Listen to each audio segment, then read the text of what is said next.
Hello, everyone. Magandang gabi, magandang Hi. Good umaga, evening, magandang everyone. hapon. Nice to see you, Sarah. Sid. Glad to Sid see is you, in Sir in Hello. New Daniel and York, Sir right? Sid. New York. Yeah. New Jersey, yes. Yes, Almost the yes, same. different time zone. So good So we would, evening to you, Sid. Good Good, morning to ano ba us dyan? here. Good Oh, afternoon. in noon time. It's noon time Okay. here. Okay. Yeah. yes.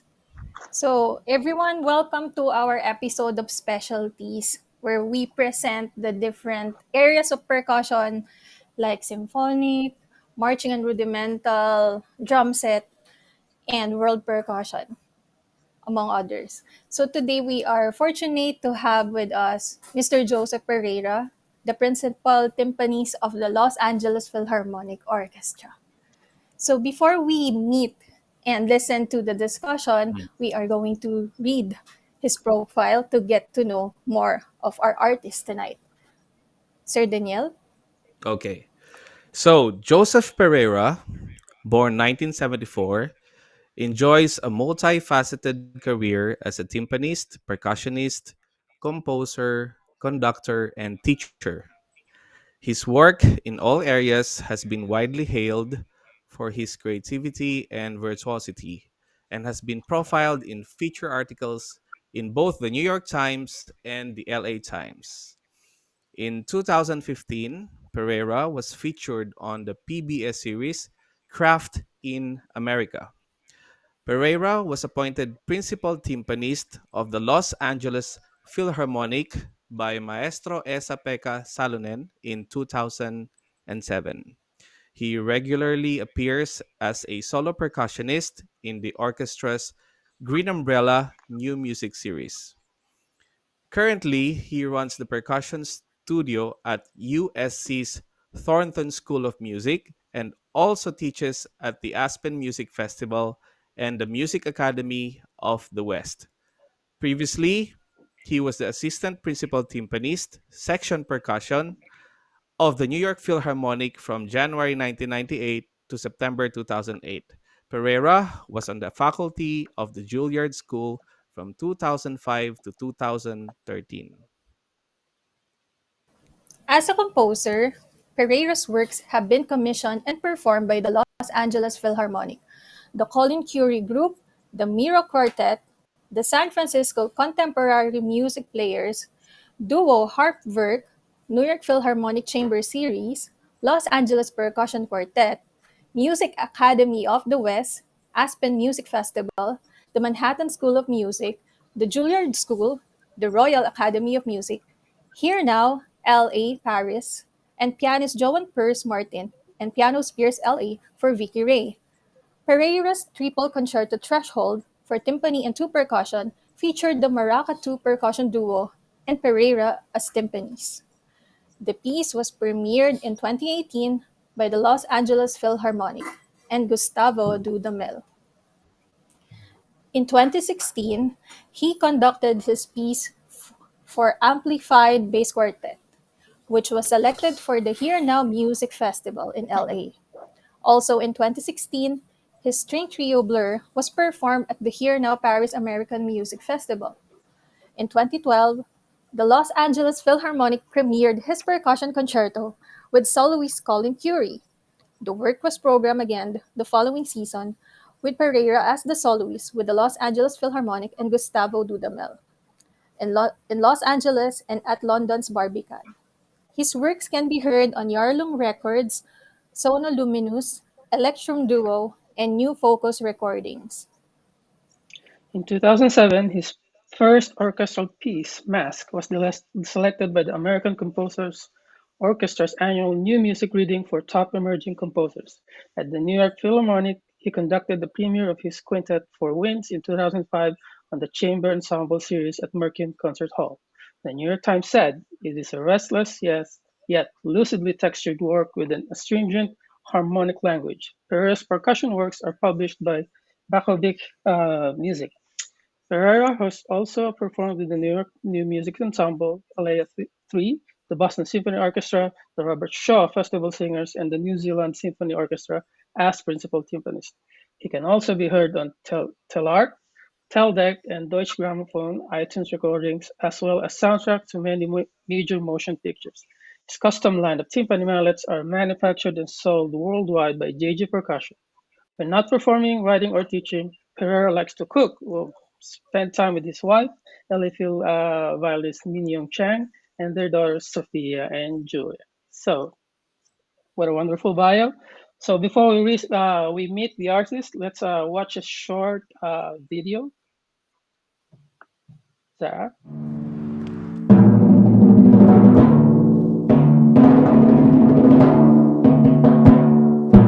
The timpani, or Romantic period instruments, big ringing dark sound. In the orchestra, I'm the only one that plays timpani. I just have these bamboo sticks, piano felt, calf skins, metal bowls. I mean, in some ways it's not that fair, but we're supposed to make music with it.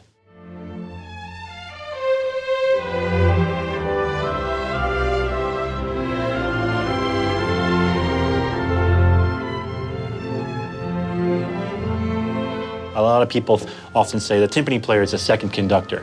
It's a little bit silly.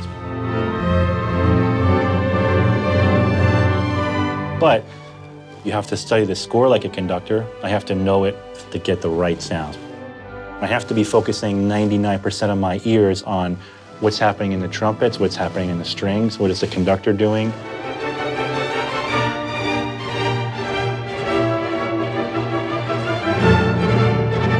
I have to be in the right place at the right time with my playing, or it's gonna muddle those harmony changes, which are really important in symphonies.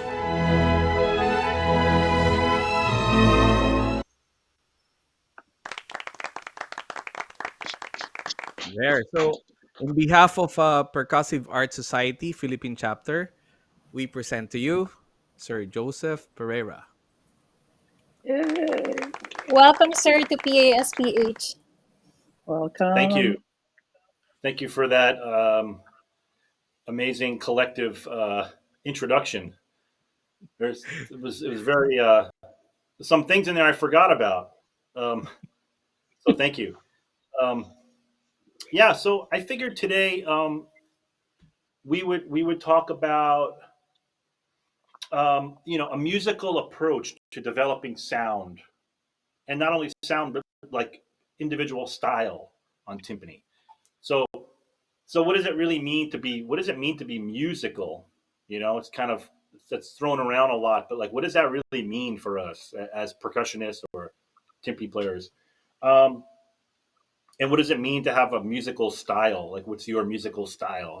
So for me personally, to be musical means um, I want something that I want to do with my instrument so that I fit into to any musical situation that I'm playing in. So my instrument, my sounds have the correct character of the music that I'm playing, the right colors. Um, and sometimes that means I'm simulating other instruments in the orchestra to make it fit in. Sometimes I'm have to know when to lead a little bit more, when I want to stick out a little bit and make it easier for my colleagues to play, uh, and interpret what the conductor is doing. So um, in a way, it's kind of like a big chamber music situation where we're all together and we're trying to really get to the bottom of sound on my instrument in whatever musical context I'm in. Um, and style, of course, is similar, but style, it's more about adding my own individual ideas to the situation now, which hopefully are in good taste and hopefully um, come from come from a place of knowing the context, whether it's historical context of the music or the instruments or whatever it may be, really being aware again of what's going on around you. And we have to, of course, uh, consider the technical aspects of our playing, right? So um, for me, uh, technique is one of those things that I've thought a lot about over the years, and I would say, and I still tell people, maybe it took me about 10 years after winning a big job in the New York Philharmonic. That's kind of when I started to learn how to play. Really, I feel personally. Usually, you would think it happens a lot before that, but it kind of happens there, and then you change because you're doing it every day, and you're around really fantastic colleagues and great soloists and musicians from all over the world, and it really shapes, and conductors, of course, and it really shapes who you are, who you want to be, what you want to sound like, and what you don't want to sound like too. Also, So um, for me, and then the important thing is get to the point where you're not thinking about technique anymore. Like I spend most of my time when I'm practicing every week for the next week's concerts. I spend most of my time uh, listening to the recordings, looking at the score, thinking about like the sounds I'm going to get that are going to match the music the best. I'm mostly, unless it's a contemporary piece or it's something new, I'm not at the timpani, practicing paradiddles to get my hands, I don't have to really do that as much. I do have to do it, but not all the time, not every day. It's more thinking uh, about the character and the style that I want to get from my instrument um, for that week. So, the thing that I'll talk about uh, probably a lot today is it's for me. It's everything is based on efficiency. I think efficiency is key, meaning uh, getting the most sound, the most pitch out of the drums with the least amount of effort. It's not because I want to be lazy about it. It's just this is literally the best sound you can get.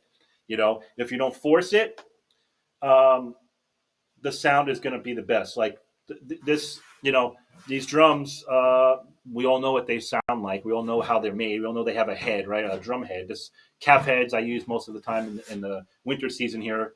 We're indoors. It wants to vibrate. It wants to ring. It wants to sing. That's how I think about it. So I don't want to restrict that. So we're going to use a couple segments today to just explain that in different ways of how I think about sound production and getting the drums to do what we want it to do, which I think is really important. But the first thing we're going to talk about, and it's like the basis for our technique, being efficient, always being musical, trying to be musical all the time and not so technical about everything, is simply our warm ups, and I use these warm ups a lot. And sometimes I don't even have to do all of them. It just depends on what I'm playing that day or that week or whatever. But the full version that I'll explain now, I think that covers everything, at least for me, um, is in four different steps. There's four different things that I do, um, and again, there's sound, sound, thinking about sound production through natural movements, just natural movements. So the first one deals with fluid. I would call it fluidity, being fluid, right? Being like, if I have a lot of notes to play, let's say in a particular rehearsal or concert, I don't have to move around the drums a lot. I want to be able to move in a fluid way to get to these drums, right? I don't want to be kind of like stiff and sitting in an awkward way and tight, and then moving here and being really rigid about it. I want it to be really smooth and fluid again, because that will allow the drums to resonate the best way. So I do this on a pad a lot, and I use sticks that maybe are newer that I need to break in a little bit. I usually break in a lot of my mallets on a snare drum pad, and not playing too loud, just lightly warming up. So the first one, fluidity, is pretty simple. Um, I'm going to do single strokes, I'm going to do double strokes, and then I'm going to do paradiddles. And you could change this up and you can add double paradiddles if you want. The point is to change the sticking patterns gradually, but keeping it sounding like one clean line, as if you're playing, alternating right, left the whole time. So it doesn't vary at all, the sound. And I'm just going to pick a really like comfortable tempo, comfortable dynamic, really loose, really relaxed, using mostly arms and wrists. So first, I'll start with just singles. So I'm going to play single strokes here, really relaxed, really open. I feel like I'm just like barely like, I'm holding my stick the normal way, but I'm not gripping it too tight. Just enough tension so it doesn't fly out of my hand. And I'm just going to do alternating strokes here, just like you would for a timpani roll or playing 16th notes on timpani. And then when I feel smooth, when it feels even and nice and comfortable, also it's a feeling, when you're in your throwing motion, there's a feel, really relaxed. Make sure concentrate on your breathing a little bit at first. Feels good. Okay, then I'll switch to double stroke. And the tendency with the double stroke naturally is for it to sound accented on the first note, right? Like get the effect of da da da da da da. So I'm gonna try to get that to sound like the previous alternating strokes. I'm here, and then I want it to go da da da da da da da da da da da, single, double, da da da da da da da da. Okay, and so on. And then when I feel like the double stroke has that nice smooth line that's even, I'm gonna go to paradiddles, and same thing. Sit on that for a second until it feels even, and I'll move on. So something like this. Start with single.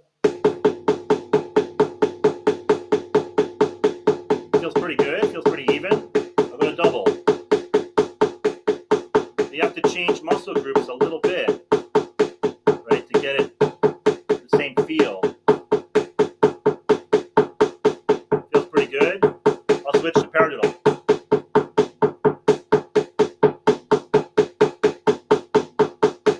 And back to single. And so on. Double. Paradiddle.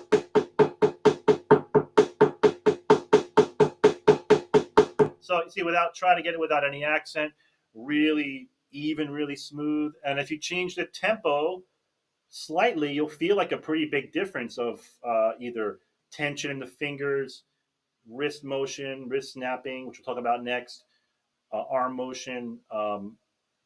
You'll have to adjust that depending on the speed. But I generally like to start because it's the first thing I do usually. It gives me a good feel for the mallets that I'm using. If I'm, like, say I'm going to use these a lot in a rehearsal or a concert, this particular pair of mallets, and I want to get used to the feel of them a little bit, get comfortable. I may use these a little bit because I'm not playing that loud.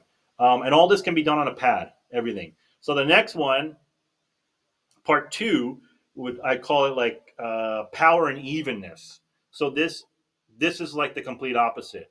You're gonna play pretty big, pretty loud, pretty forceful, and it's really gonna feel. It should feel a little bit like a workout, especially in your wrist and your forearm, maybe. Um, and I'll start with two. Sometimes I'll start with three notes in each hand.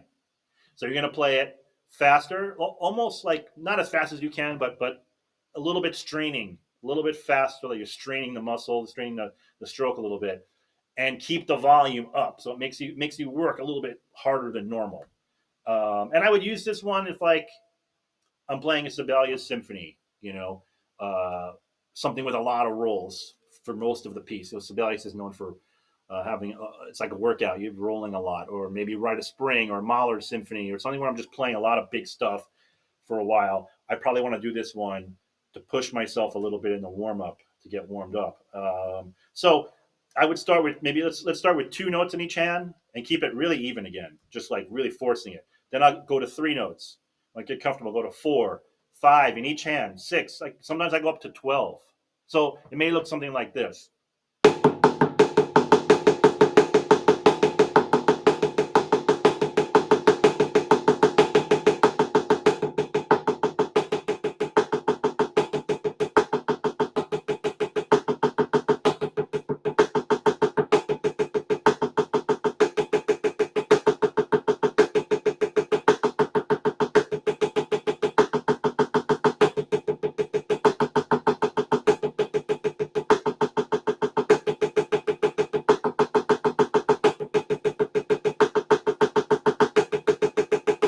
So that was 9 in each hand. And I probably would keep going a little bit more if I had to play something tonight after this.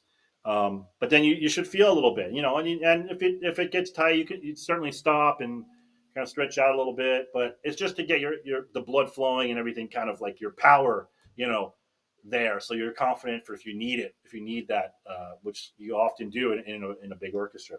Um, the third step, I call it finesse and touch. It's again a little bit the opposite of what we just did. Um, I think of it more of a legato type playing, a legato rhythm, and it works on my timing a little bit. It's a simple rhythm, basically like a dotted eighth, 16th note, but again doubling. So right, right, left, left, right, right, left.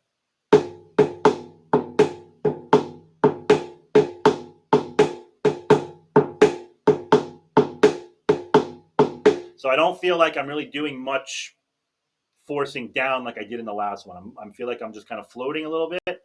Um, and the key to this one is big motions, because you have to get all the way from up here down here. You have to time that so you get a nice legato sound, and that's a lot harder than just starting close and kind of. I feel like it'd be cheating if I just. It's a lot easier to time that. So I want to make the timing a little bit tricky. And the other thing that I want to do that I do in all my playing is I think is really important is constant motion. And we'll get into that kind of in the third segment today more. But the constant motion is really important because um, I feel like it helps us connect from this note to that note to the next note. It helps us play a phrasing. Helps us with phrasing. Helps us connect notes physically, and the sound of the drum connects to the next note with constant motion. If I stop, think about this. If you're playing this simple pattern, right, right, left, left, right, right, left. But if I have to kind of recreate the consistency every time, which is really hard if I stop. But if I keep it moving slowly, if I keep constant motion going from slowing down as I go up and then speeding up as I go down constantly in both hands, doing the opposite. Um, it makes everything more connected and flows better.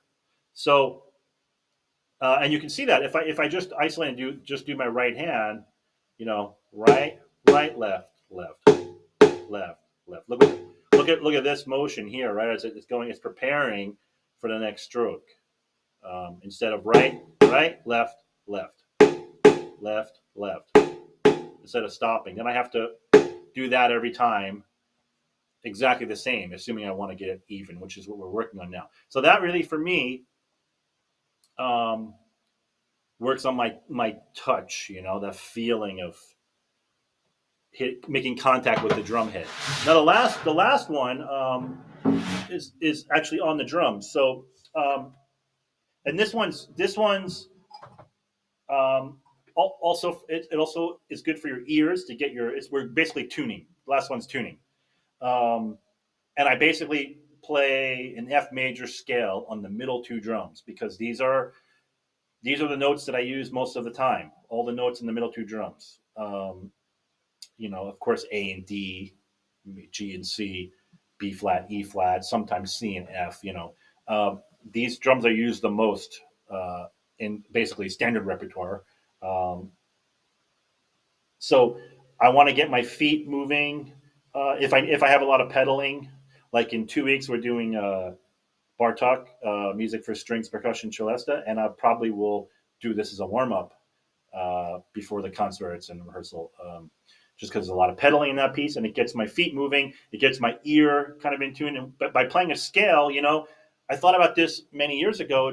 It's interesting how like all the other instruments practice scales all the time.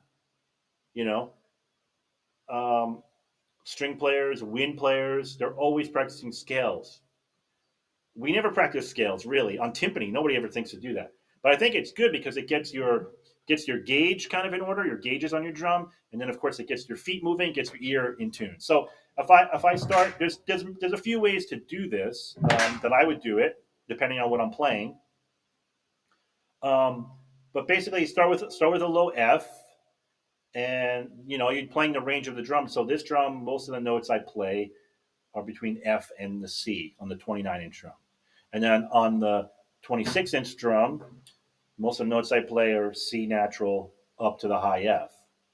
So I'm just going to keep. I'm going to do the fifth on the 29, the fourth on the 26. So something you can go slowly, maybe without even a metronome. Just go slow and try to. First thing, maybe just don't worry about the evenness of the stroke. Just worry about the pitch try to get the pitch clear and concentrate on the relationships between whole step, half step, whole step. And then I match the C's because I have a C here already tuned. And then I go up whole step to D, whole step to E, half step to F, and then I do the same, then I go back down. So I'm just using my ear to try to get that first. So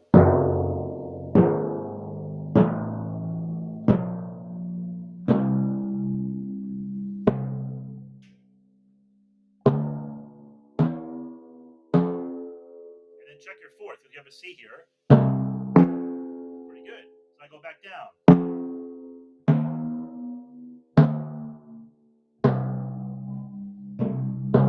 Check your C's and then back down.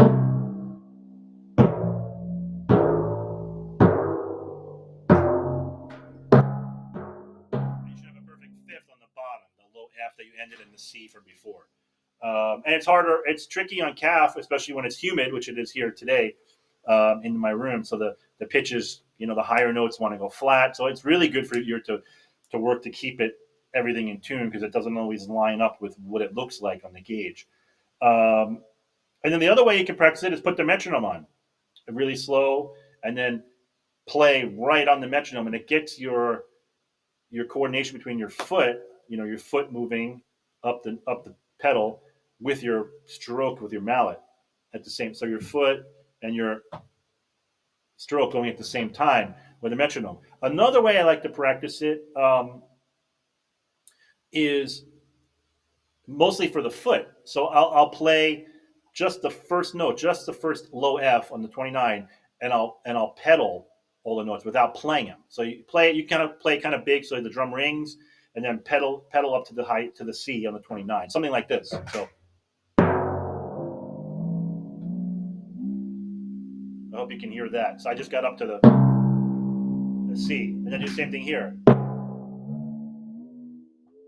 check it, and then try to do it down. It won't be as successful. It won't be as ringy because it loses sound when I pedal down, but you can still hear it.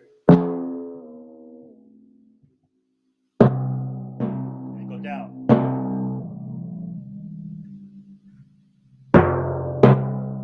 And that's it. If you're in tune, you're in tune. I mean, you could change it to F minor if you want, but the point is to do the tuning, get your feet moving, get your ear into it. I mean, I even felt like now my the last time through was better. Like my ear got more honed in on the relationships and the tuning.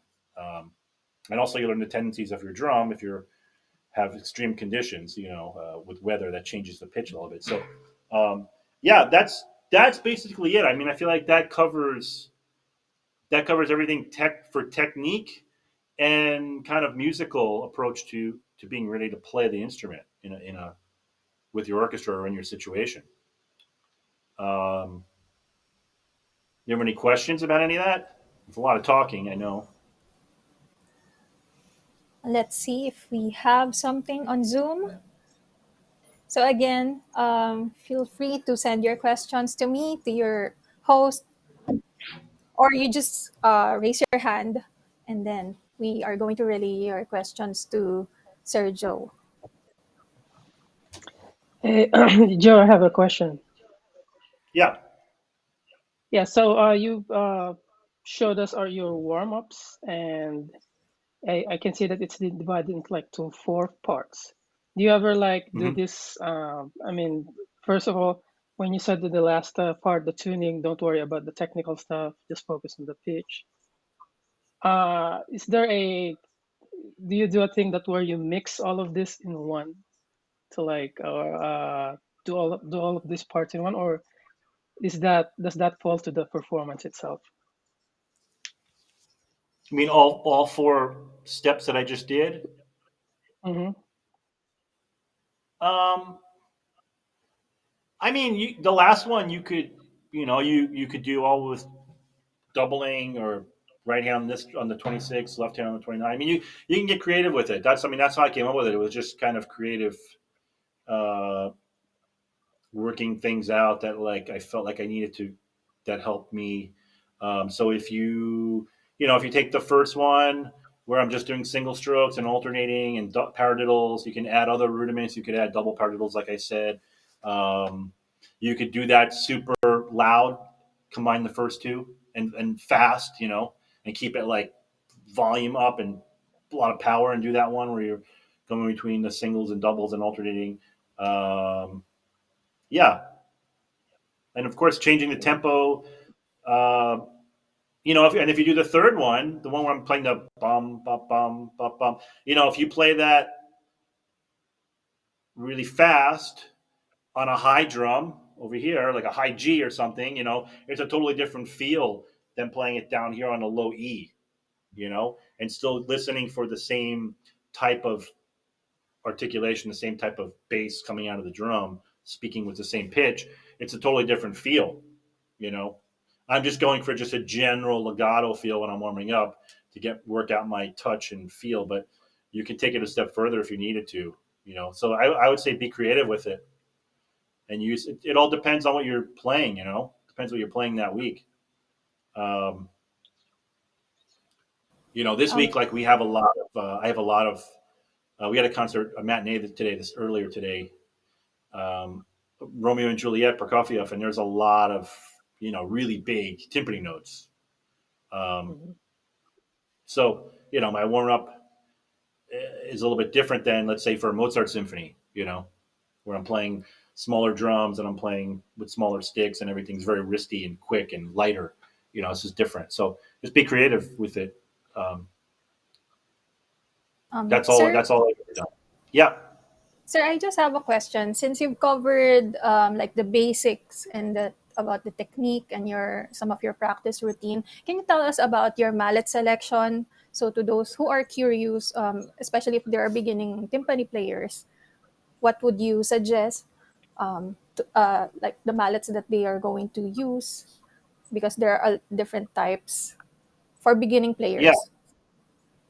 yeah. I mean, you don't need. I have so many mallets. I don't even know. I always forget like some pairs that I have. But like this is my bag of mallets that mostly that I use that I bring on stage every week.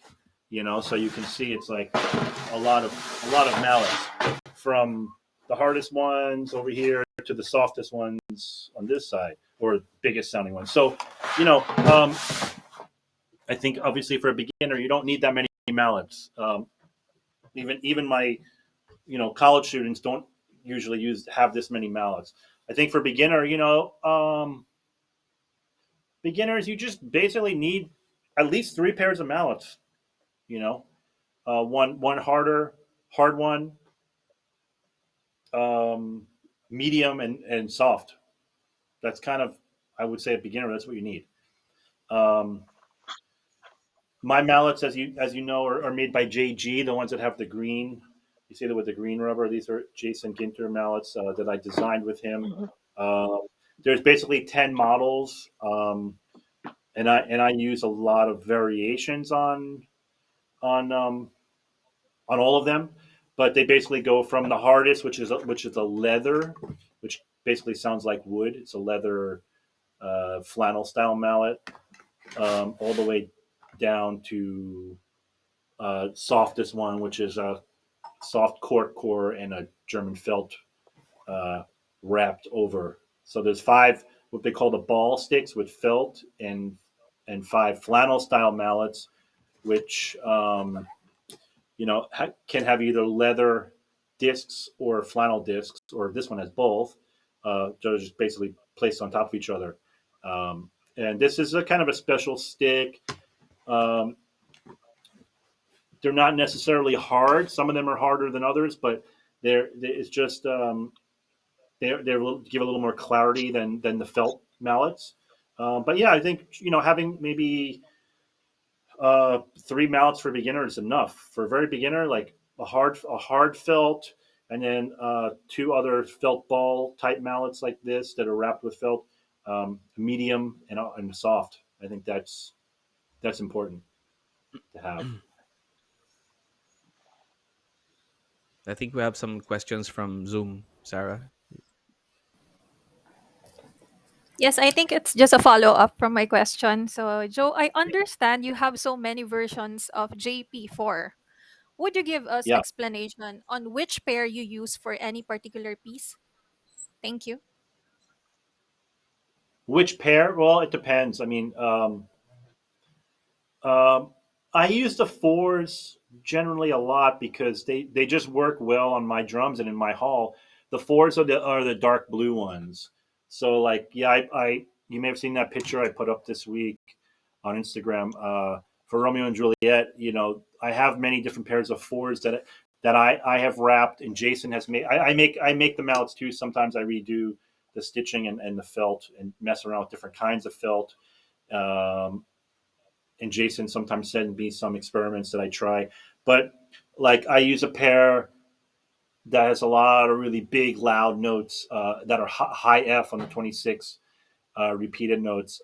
This pair of four, the fours have a larger cork core, so with that larger core, I get a little more power. But because it's light, the cork material is generally a lighter wood. It's not solid wood. It's generally a lighter feel. So you get the power because it's bigger contact on the head, but it's a lighter feel, so it comes off the head a little bit easier than a heavier mallet. But this particular pair that I'm using for these louder notes this week have a little bit extra felt, and it's wrapped inside out. So this part would actually usually be on the inside, and the soft felt would be on the outside. But I have the hard felt on the outside, which over time does get softer, but it keeps the inside a little bit squishy and softer. So there's a little bit of give. So it has a little bit of a when it makes contact, it has a little bit more spread, and therefore the sound does that. It gets a little bit fatter, but it has a little bit of punch because it has the harder part on the outside. And then there's just different versions of the fours that I use that have different liner felt inside, like wrapped around the core before the German felt is put over the top. But something like Tchaikovsky 4, I hear my students use the excerpt in Tchaikovsky Fourth Symphony.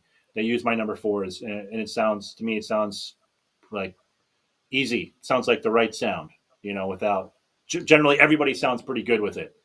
Um, for Beethoven, any Beethoven, I always suggest any of the flannel mallets. Usually the lighter ones, the smaller ones, but it just makes your life a lot easier. It makes it way easier to articulate.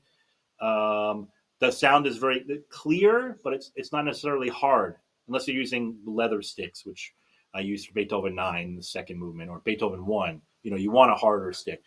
But for Beethoven 9, like my number 9 or number 10 mallet, because it's still clear and punchy, but it's not. It still has a round sound. It's still dark. Um, well, those are a few examples.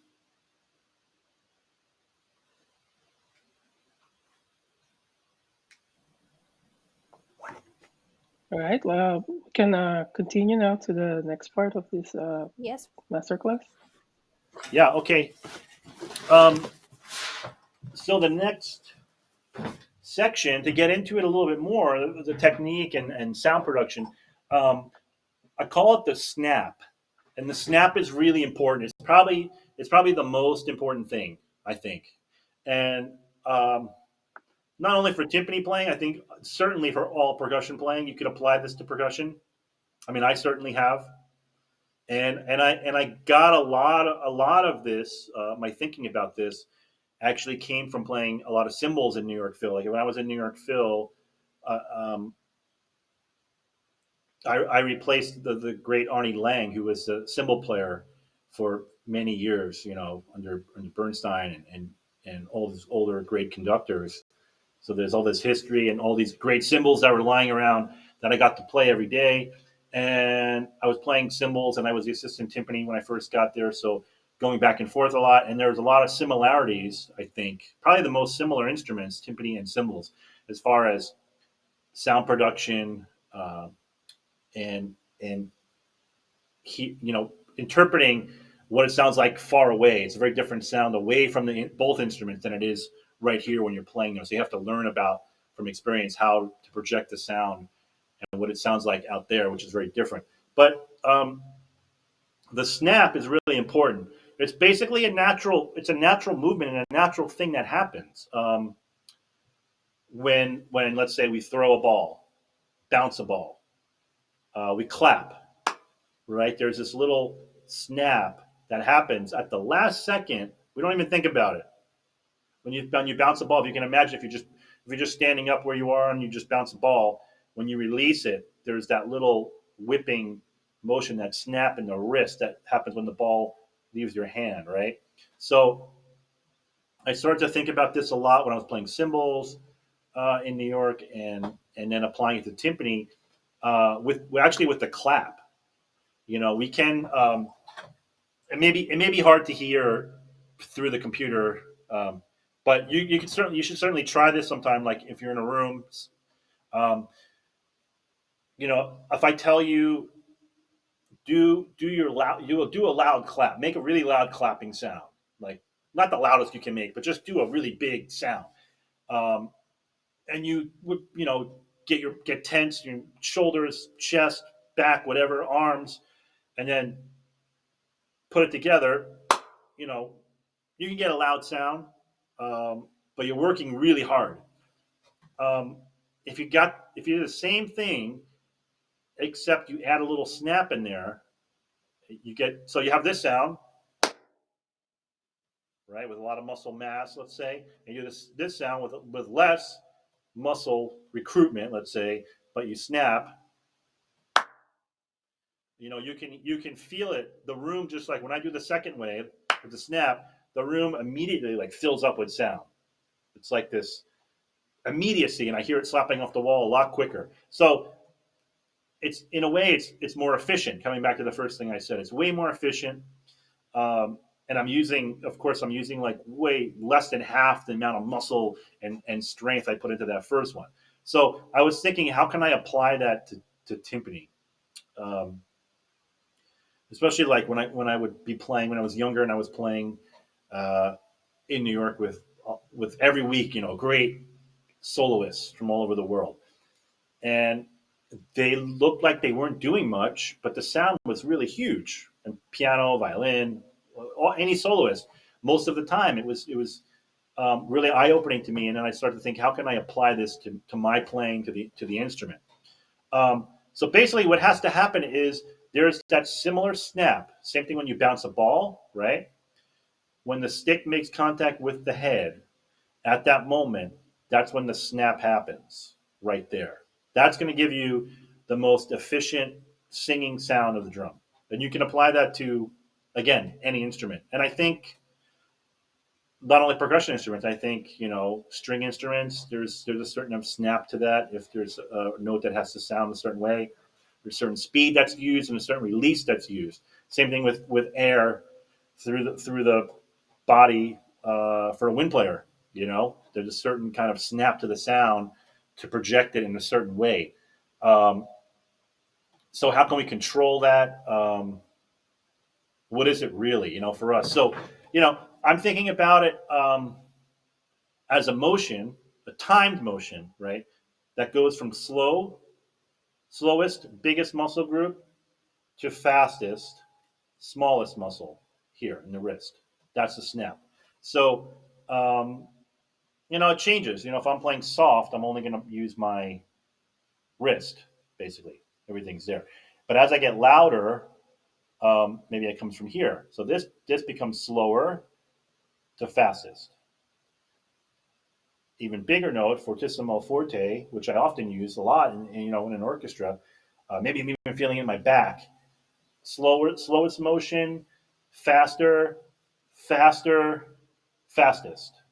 So all that timing, depending on the speed of the music we're playing, the rhythm of the music, that has to vary and that has to compensate for that rhythm that I'm playing. So these kind of natural movements, right? Like for example, um, if you imagine bouncing a ball, right? You're not gonna think, okay, three different steps to bounce this ball. All I want to do is take it from here and bounce it and come right back. I'm not gonna think one, prepare, two, throw it, and three, go down and pick it back up, right? You're gonna do it in one natural.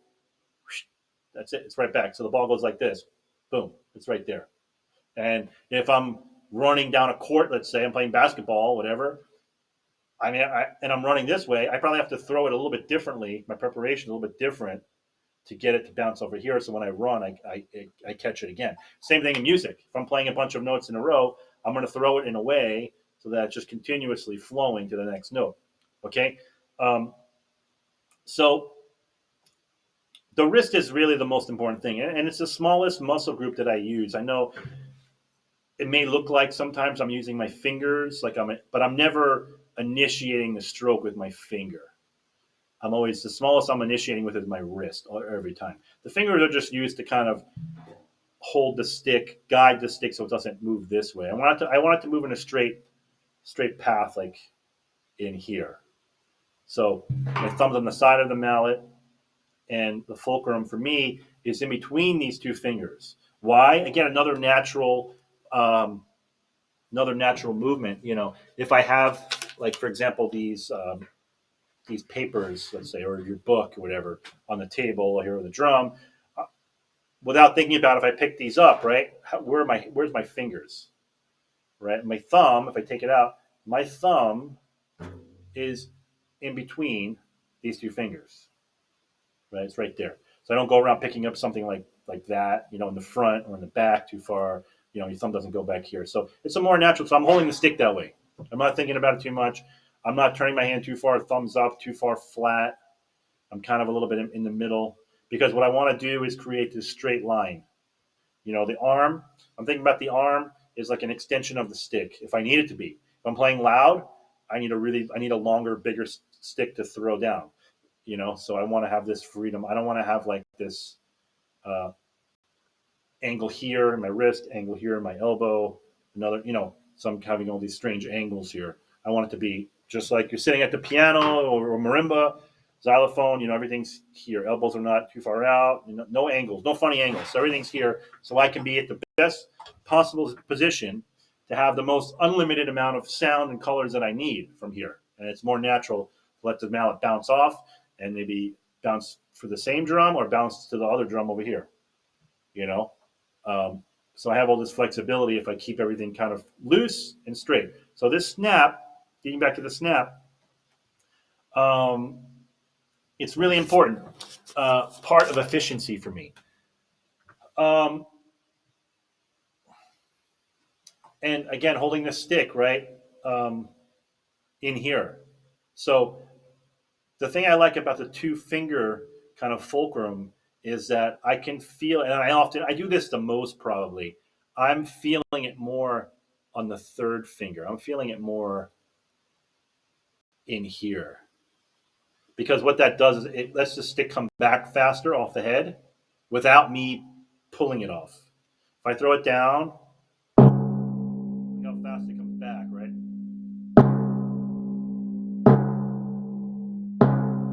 That's without me doing anything. If I don't do anything. So, but if I have something that's a little more biting, a little more staccato, I'll feel a little bit more on the front finger here. Okay, more in the front.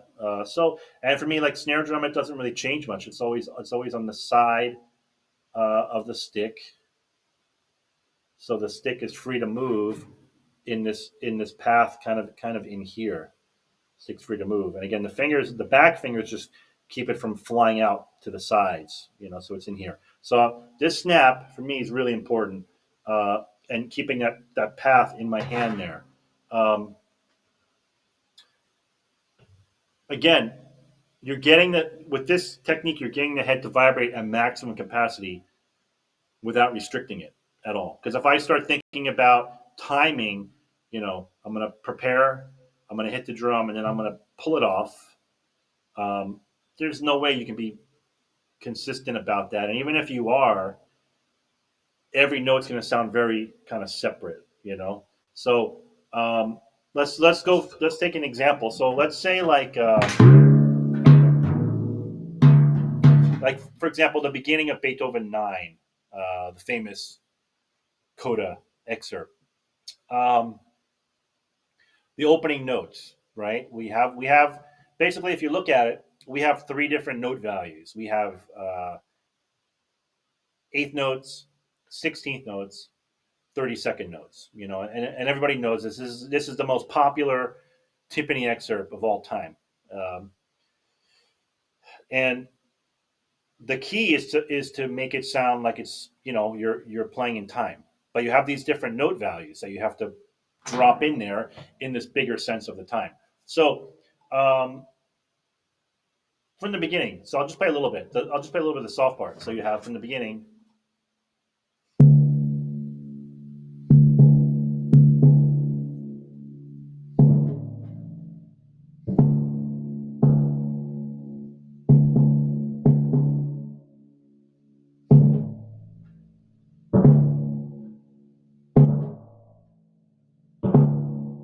Okay, so think about this for a second.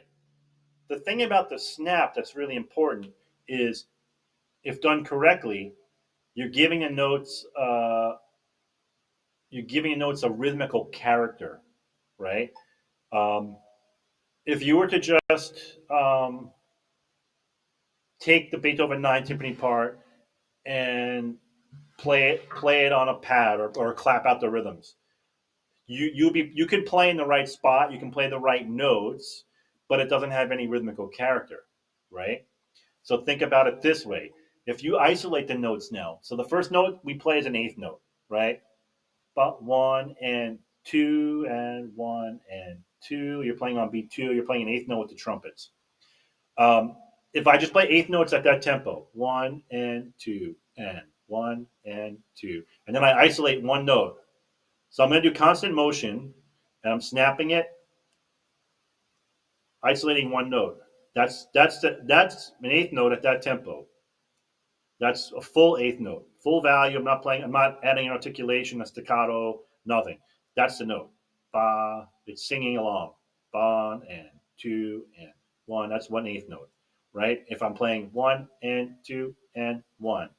So I'm playing with the character of an eighth note there. Now, the next note I have is the 16th note in this piece. 2 and 1 and the 2, the 1. So we had the eighth notes here, about here. 16th notes, 1E and 2E and they're there. If I isolate one of those notes, I'll do it so you can see maybe on the sides easier. Right? It's a little bit faster than before. The snap is, you can kind of hear it in my hand if I do it harder. I don't know if you can hear it, but you can hear like the green part hitting the back of my hand when I snap it. That's a 16th note, right? So that gives you the character of a 16th note at that tempo, right? So you have 1, 2, and 1 eighth note, 1 E and da 2, da da faster, right? And then of course even faster now we have 32nd notes. Ba-dum, da da da dum. So da da da 16th, 32nd notes are here. 1 E and a 2 E and the 1 E and 2 and 1 and 2 and 1, 2 and 1. That's the 32nd note. It's really quick. So what's happening is my motion's getting a little bit more compact, moving more to the smaller muscle group, snapping a little bit faster. 16th note, a little bit slower, a little more arm, a little bigger muscle. 8th note, a lot more arm, a little bit slower, snap. That really gives you the character, and that gets the drum to speak, because a big drum, right? They have the reason for the bowl. We're going to talk about that in the next segment mostly. It gets the drum to speak in the right way. Um, so yeah, that snapping is really important. Sometimes I have like with the brass, really big note that's really like there's a crescendo in the orchestra maybe, and there's a big hit with me in the brass, and maybe the sound is like bah, that type of note. My snap is going to be a little bit slower, or a lot slower, I should say. Um, there's no need for me to go. It doesn't fit the musical character or the rhythmical character. Wouldn't be right if I played that. If it was a big ba note with the brass to play, it kind of looks silly too. Um, another type of snap that I do a lot, and this is to kind of going back to one thing I mentioned before is getting the real character of the music. We often have to simulate the other instruments, which I find kind of fun and challenging at times. Um, and this one I would call the reverse snap. I'm actually snapping instead of like using gravity and snapping down and letting the stick come off. I'm starting with the stick down, and I'm pulling the stick off. Because in this part, it's just in Tchaikovsky's Fourth Symphony. You have a whole page of these what I would call pizzicato notes, with the basses are playing this bum, perfect fourth, bum, bum, bum. So I try to match that sound by playing this way. The reverse snap would be.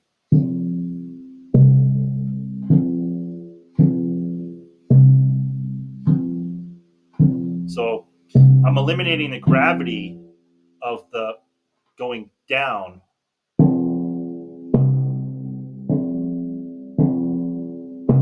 It's a little bit too much down. And think about it again, if I'm simulating the bass pizzicato, what do? They don't, to make a pizzicato on a string instrument, they don't attack it. They're starting on the string, behind the string even, and pulling it out. They're pulling this. So I'm thinking about actually pulling the sound out. So you see how it snaps. I see from the side here. I snap this way. So I'm pulling this up. I'm pulling, basically like pulling the rubber part of the mouth. I'm pulling it up. And that, again, eliminates the gravity of the stick actually falling down. I'm coming this way. So in closing for this section, that's a more advanced thing, but I just want to show you it's still in there, even though that's the opposite of what I normally do. that's a sound you can use, and it's kind of the opposite, but it's the same idea. But in closing for this section, a thing to do to practice this is first thing is in general when you're playing like a mezzo forte, maybe mezzo piano, even not softer, when you're just playing like a little bit louder, fuller dynamic, you're practicing.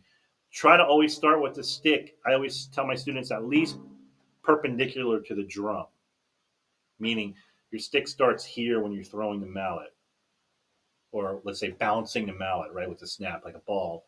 You're going to bounce it because you want to have that kind of that. I'll show you from the side here. You want to have that flex in the mallet. You want the mallet to be able to do this because when you do this with this part, it's going to help it. The counterweight's going to make it come back.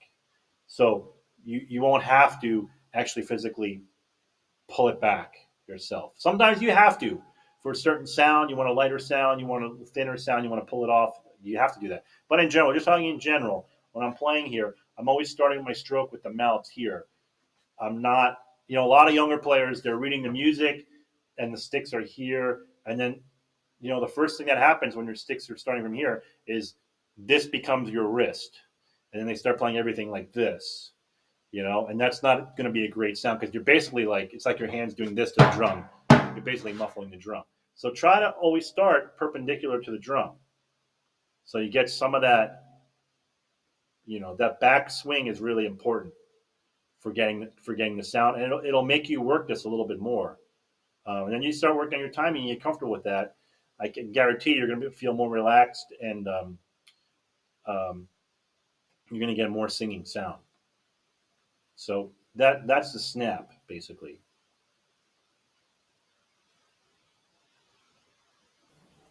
All right. Yeah. So yeah, I've heard of that technique before when you're using the wrist to like do a quick motion, but I think calling it a snap like kind of made it more clear for me how what it means. So I have a question about this snap though. Yep. So you have the two versions of the snap that you mentioned. It's the one the quick snap and the reverse snap.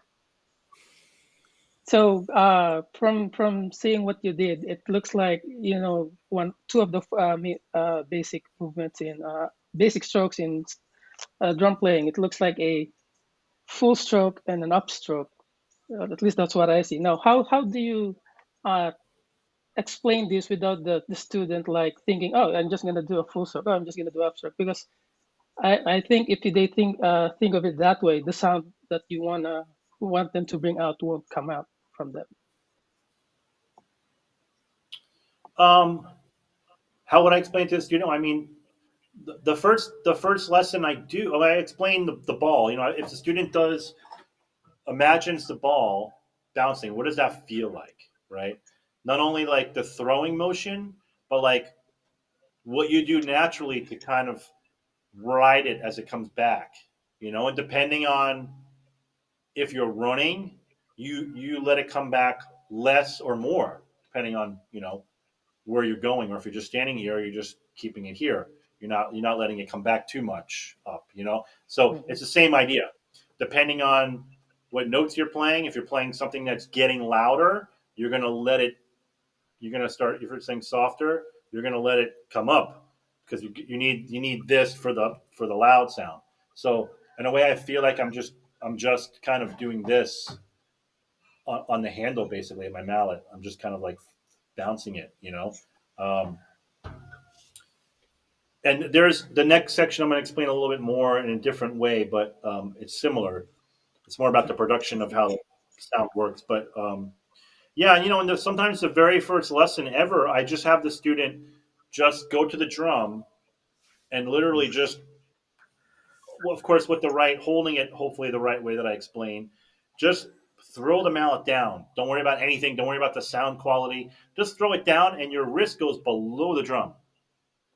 And what that does is you can feel how fast the stick kind of goes up, right? If you're holding it loose in here, I'm just holding it pretty loose. So I'm starting it again with a perpendicular, at least perpendicular, but maybe a little bit more back swing, throwing it down and letting it come. You you can do another. There's another experiment. Step backwards before this even. If you take any mallet and you hold it in your hand, kind of firmly, and you play a note with your wrist, you get a sound. Of course, it's okay.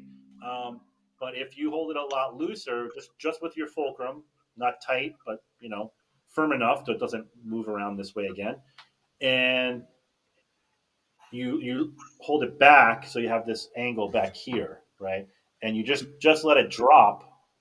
It's a little bit like that clapping thing I did at the beginning. The sound is you hear the drum like really opens because it's a very natural kind of accelerando in the stick that goes up, uses the natural velocity of gravity, right?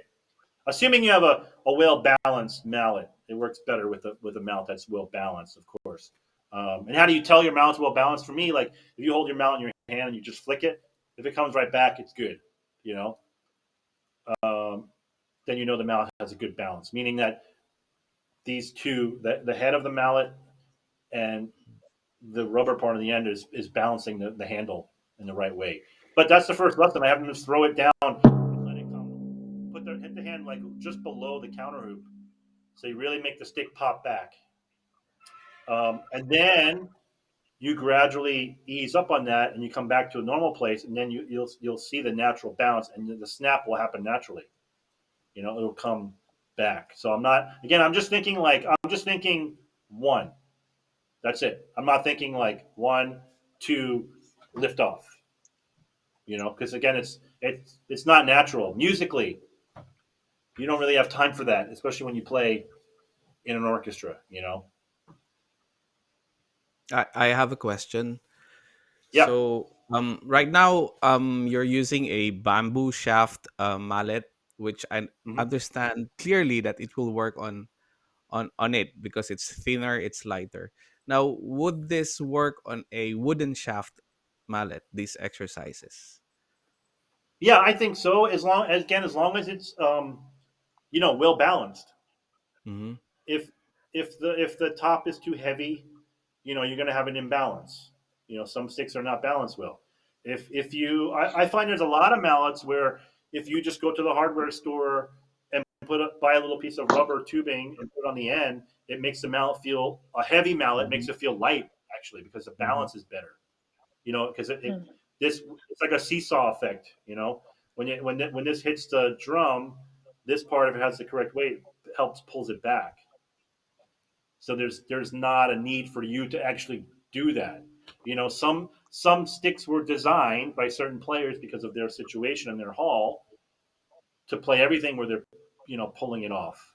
It's a different technique. I mean, I prefer it. I learned most people in the U.S. learned how to play that way. I just kind of gravitated away from it over time because I felt like this was more natural and kind of freed me up in a musical situations in the orchestra to be able to concentrate on actually what I'm playing rather than my technique here. Thank you. Yeah. Are there any more questions from Zoom, Zara?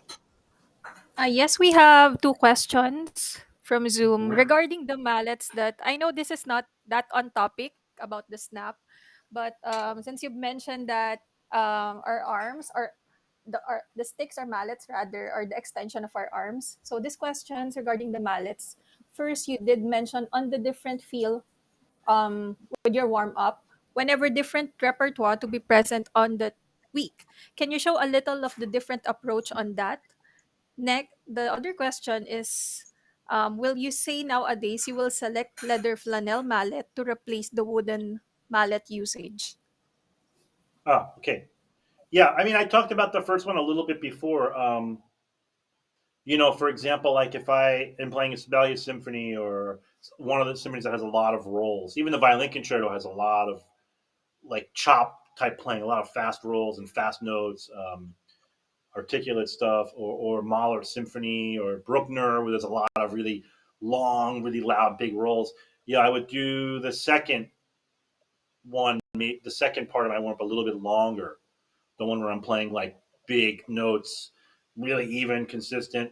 Um, up to 12 or up to 16 in each hand. So I'm really like getting a little bit of a workout, stressing it a little bit, just enough to feel like really warmed up, so I have the power that I need when I go on stage. Um, and there's the opposite too. If there's, I don't know, a piece where there's a lot of touch and finesse, like Debussy maybe, or if a lot of like delicate stuff. Even Mahler 5, there's a timpani solo in the first movement, pretty exposed, very soft timpani solo. Uh, maybe the finesse and the fluidity, the first one, and the finesse is the third one. I would do that and kind of tailor it towards that solo a little bit, maybe a little bit softer or slower, whatever it may be. Um, yeah, and then the mallets you asked about. Um, the leather, my leather mouse, it's actually the number 6 mallet um, that we have. Um, that yeah, it's basically for me, it's my wood mallet. I hardly ever use a wood mallet, um, just because this is hard enough. This is the number 6, and mine. The thing is, as they get older, they get even harder because this you can't really probably can't see it, but the these were discs, you know, and now they are. It looks like one smooth piece of leather or wood, and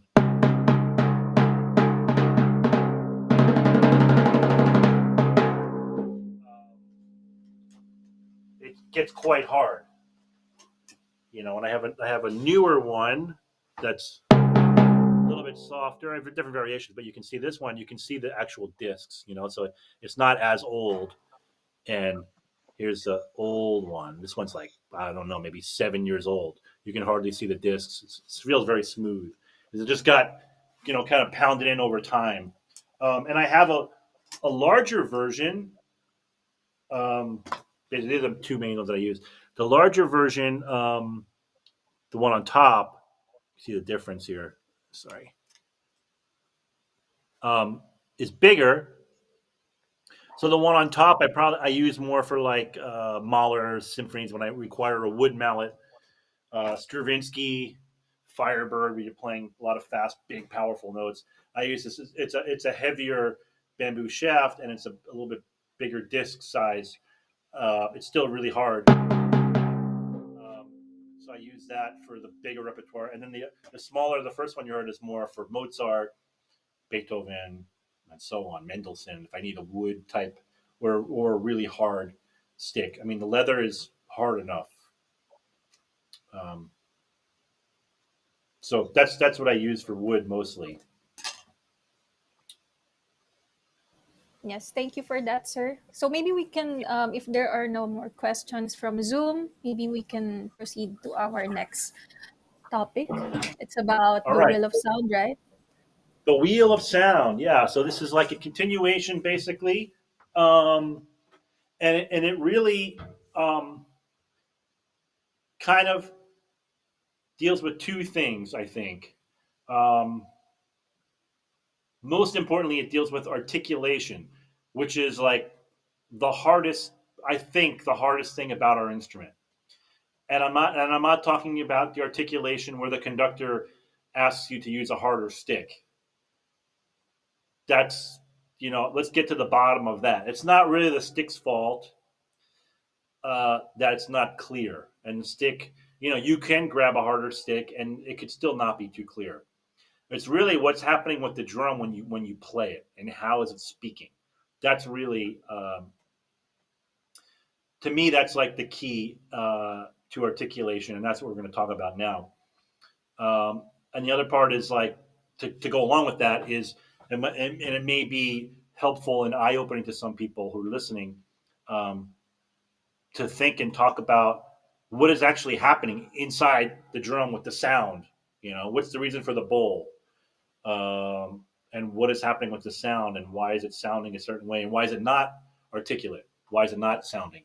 Um, So for me, first thing is, and this will all tie into the snap. It all connects. So this is more about like what physically is going to happen now, and I'll explain why I call it the wheel of sound. Um, but basically, my thoughts on timpani in general, as far as sound production, is that it always has to have a certain presence, right? That's why there's only one timpani player in the orchestra. It's not a section of us all playing timpani. So there has to be a certain amount of presence, and this, of course, this comes from uh, some of our standard repertoire. Beethoven, mostly, but of course, other composers, standard composers. The timpani has a certain presence to the collective sound of the orchestra. It's not always the most important thing, of course. Sometimes you have to blend in. Um, but there is an element of leading at times, um, interpreting what's happening rhythmically and making things clear time wise, and pitch wise a lot too. So I always think of the sound a little bit. If you imagine like a stereo system, right? And you have the simple treble and bass. So the bass should always be turned up a little bit, right? It's a bass instrument. So that bass, which I hear and which I think comes from the bottom of the bowl, comes from the bottom of the drum. You're always getting to the bottom of the drum. If not, then you're just, if you're not getting to the bottom, you're not activating the bowl. You're getting just a head sound. You're just getting the sound of the head, um, and that doesn't translate in a concert hall as a pitch, a D natural, let's say, on a timpani, or any pitch we need to play. Um, so think about like what's the reason for a bass drum, like a concert bass drum? Why are there two heads, or even on a tom tom, on a drum set? Why is there a bottom head? We never hit it. We never actually play it, but in a way,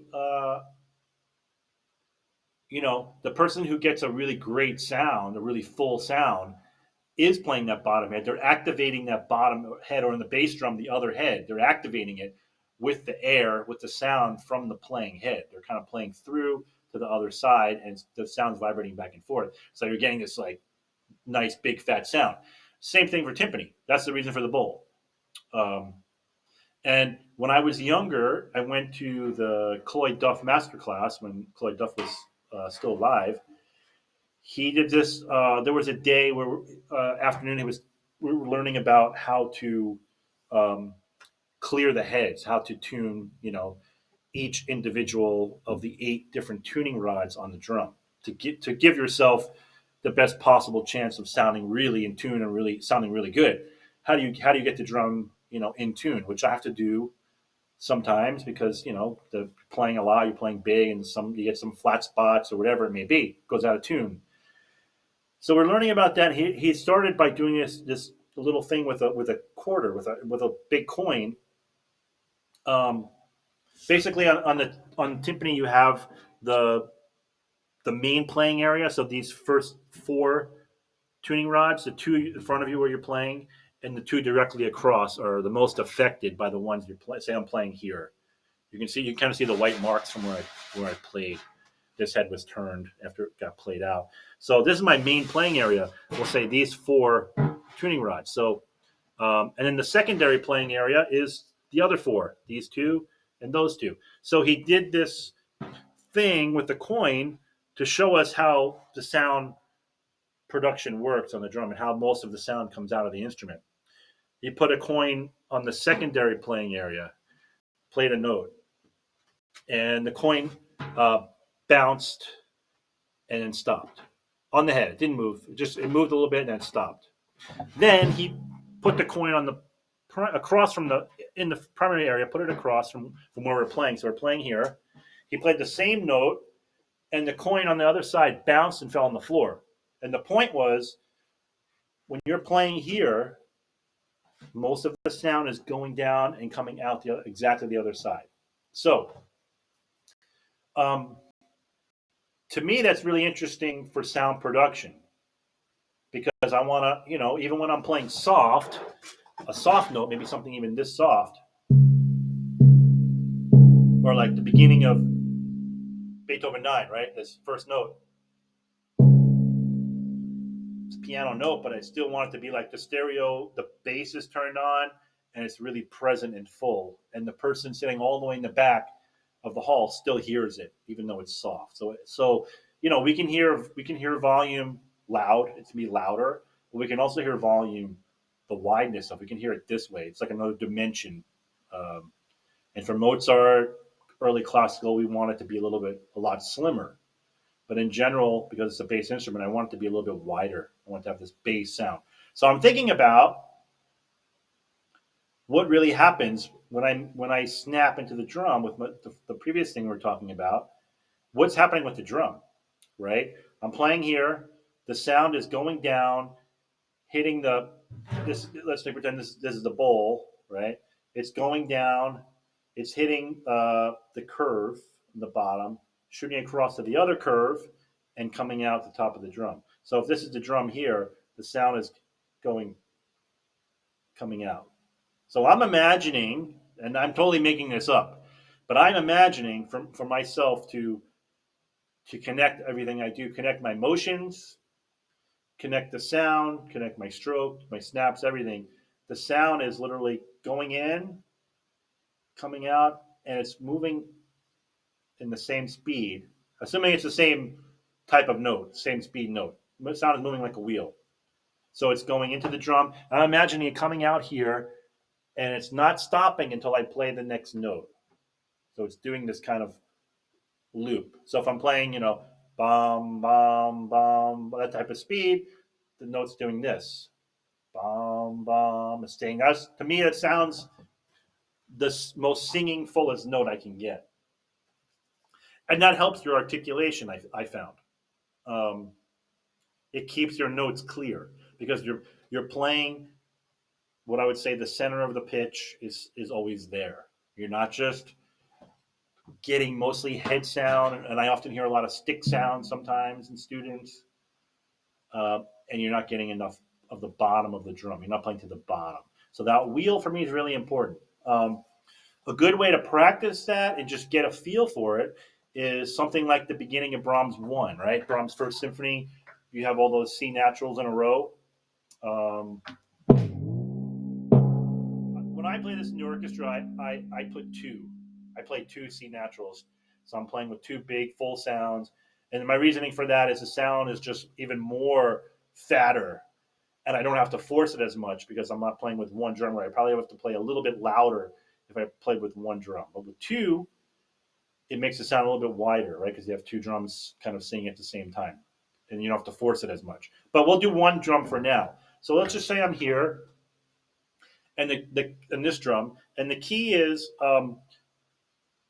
my motion and my speed is simulating the speed that I'm imagining or I'm hearing going down to the bottom and back out. So when it comes back out, I'm simulating that motion out of the sound and back in, out. So the sound's going bum, bum, bum. See, so it's all moving in unison, you know.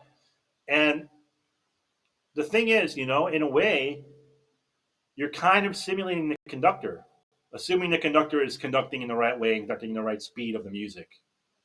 Um, right? So you would never see a conductor if they were conducting something in four and the tempo was bomb, 2, 3, 4. You would never see them do like stopping, right? Like 1, 2, 3, 4. It doesn't make any sense. It's not natural. It's not musical. It probably doesn't fit what you're playing. So even when they're conducting slow, there's constant motion, right? It's still moving in some kind of relative speed to the piece we're playing. So I'm trying to basically get the drum to also the sound to move in that speed. And that's what keeps your articulation really, I think, on point with what you're playing. So, for example, Brahms 1, right? The beginning of that symphony starts with this really big, lush C natural sound, round. You're playing with the double basses. They sound an octave lower than you, but you're playing at a. They have a legato with a slur, so it's like in one bow. Ba ba 3, 4, 5, 6. It's all connected. So I'm gonna maybe at that tempo.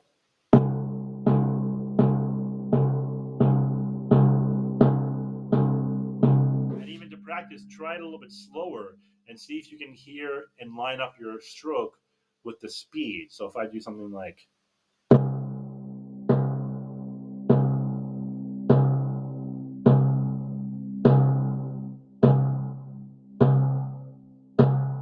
I'm visually like, those to me sound pretty consistent.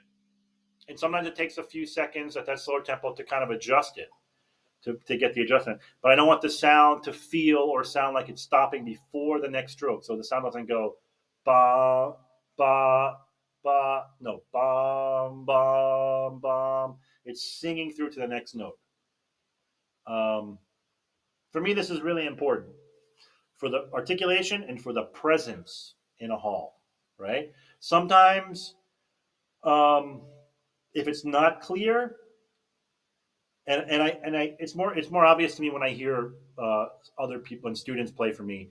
I'll tell them, it sounds like the sound is really only getting down to like this part of the bowl. It's not going all the way down. It's only going down a little bit. You're not getting a full here. Like this is just like not getting to the bottom of the drum, as opposed to same dynamic.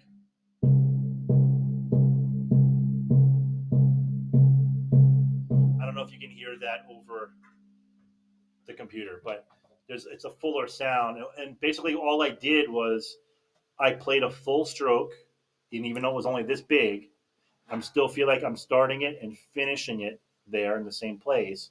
And another key thing, and I say this a lot when I teach, is I'm using the slowest possible stroke for that tempo. Meaning, if I'm playing this tempo, 1, 2, 3, 4, the slowest speed of my stroke I can use is about here. 4, 1, 2, 3, 4. Right? I could play the same tempo and play 1, 2, 3, 4. Now, that if I have an articulation with a dot, I would go more towards that speed.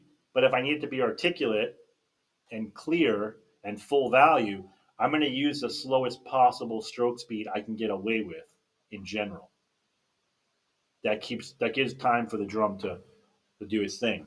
Or if it's faster, I make it happen a little bit quicker, make it go. Um, Something go back to Tchaikovsky 4 when we get going with the louder part in the symphony, right? The bum bum ba ba ba ba ba ba ba ba ba ba ba A. That's already in tune. So that part.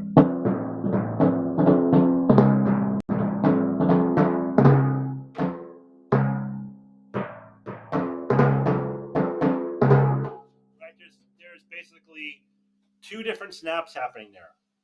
The short one, the long one. Ba ba ba. Two short ones and one long one. Long, short, short, long, short, short, long, short, short, long. And I'm to keep it consistent as far as articulation. The wheels are moving in two different speeds. The slower one for the long, ba, and then ba ba. It's quick. So and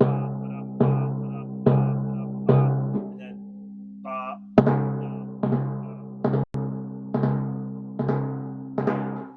If not, then you get something like this. That's where the first note is not completing in time. It's not finishing. It's not full enough. It's only going down a little bit, right? You can hear it's a little bit not clear. The second note's clear. Or sometimes I hear this a lot where the second note is covered up, but it's not necessarily covered up. It's just not full enough. I'm not playing the full stroke on that second note to get ba ba to be clear. So it goes back to a lot of similar things: rhythmical character, the snap being at the right speed, but also thinking about the wheel of sound going through the drum at the correct speed of the rhythm of the music that you're playing, the correct rhythms that you're playing, the speed of the sound, speed of your stroke um, simulates that. Um, One time during a Beethoven 5, there's a big solo transition from the third movement into the fourth movement on the C natural. Um, and I generally use a little bit harder mallet here. So let's say I was using this one. Um, and I played it. I got through the solo, and then there are 30 bars of quarter notes. And the conductor stopped. This certain conductor stopped and asked me to use a wood mallet, and I was like, not happy at all. That's not fun to play that really nice, touchy, soft, dark solo, and then play all those quarter notes, which are going to wind up sounding kind of loud and ticky with a wood mallet. So of course, I said, okay, sure. And I turned around and made pretend I had my sticks, some extra sticks behind me, made pretend I was digging them out. And then I came back with the same exact mount that I used. And I said, okay, I'm ready. And we did it. We did it again. And what I did differently, we did it again.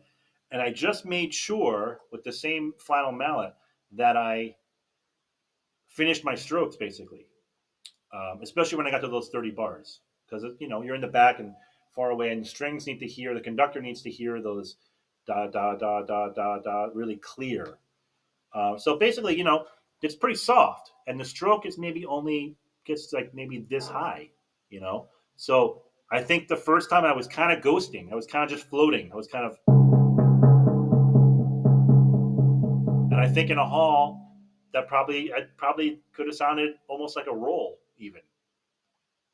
But then the second time with the same mallet, all I did was I feel like I was working a little bit harder. I was playing every note. So instead of this, I did this.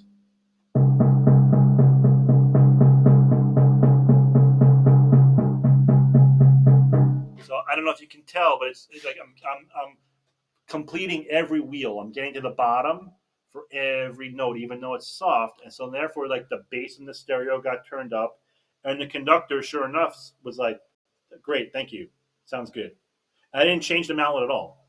It was all just playing a little bit fuller. Um, and again, fullness means just a full stroke. And if it's the notes required, it's a piano, pianissimo, and the stroke's only that big. It's a big difference if you finish that or you don't, even at that dynamic, at that level, that height, you know. So um, that's kind of the story for me for trying to develop and have a style, have clarity, have articulation, and have a presence to your sound on timpani.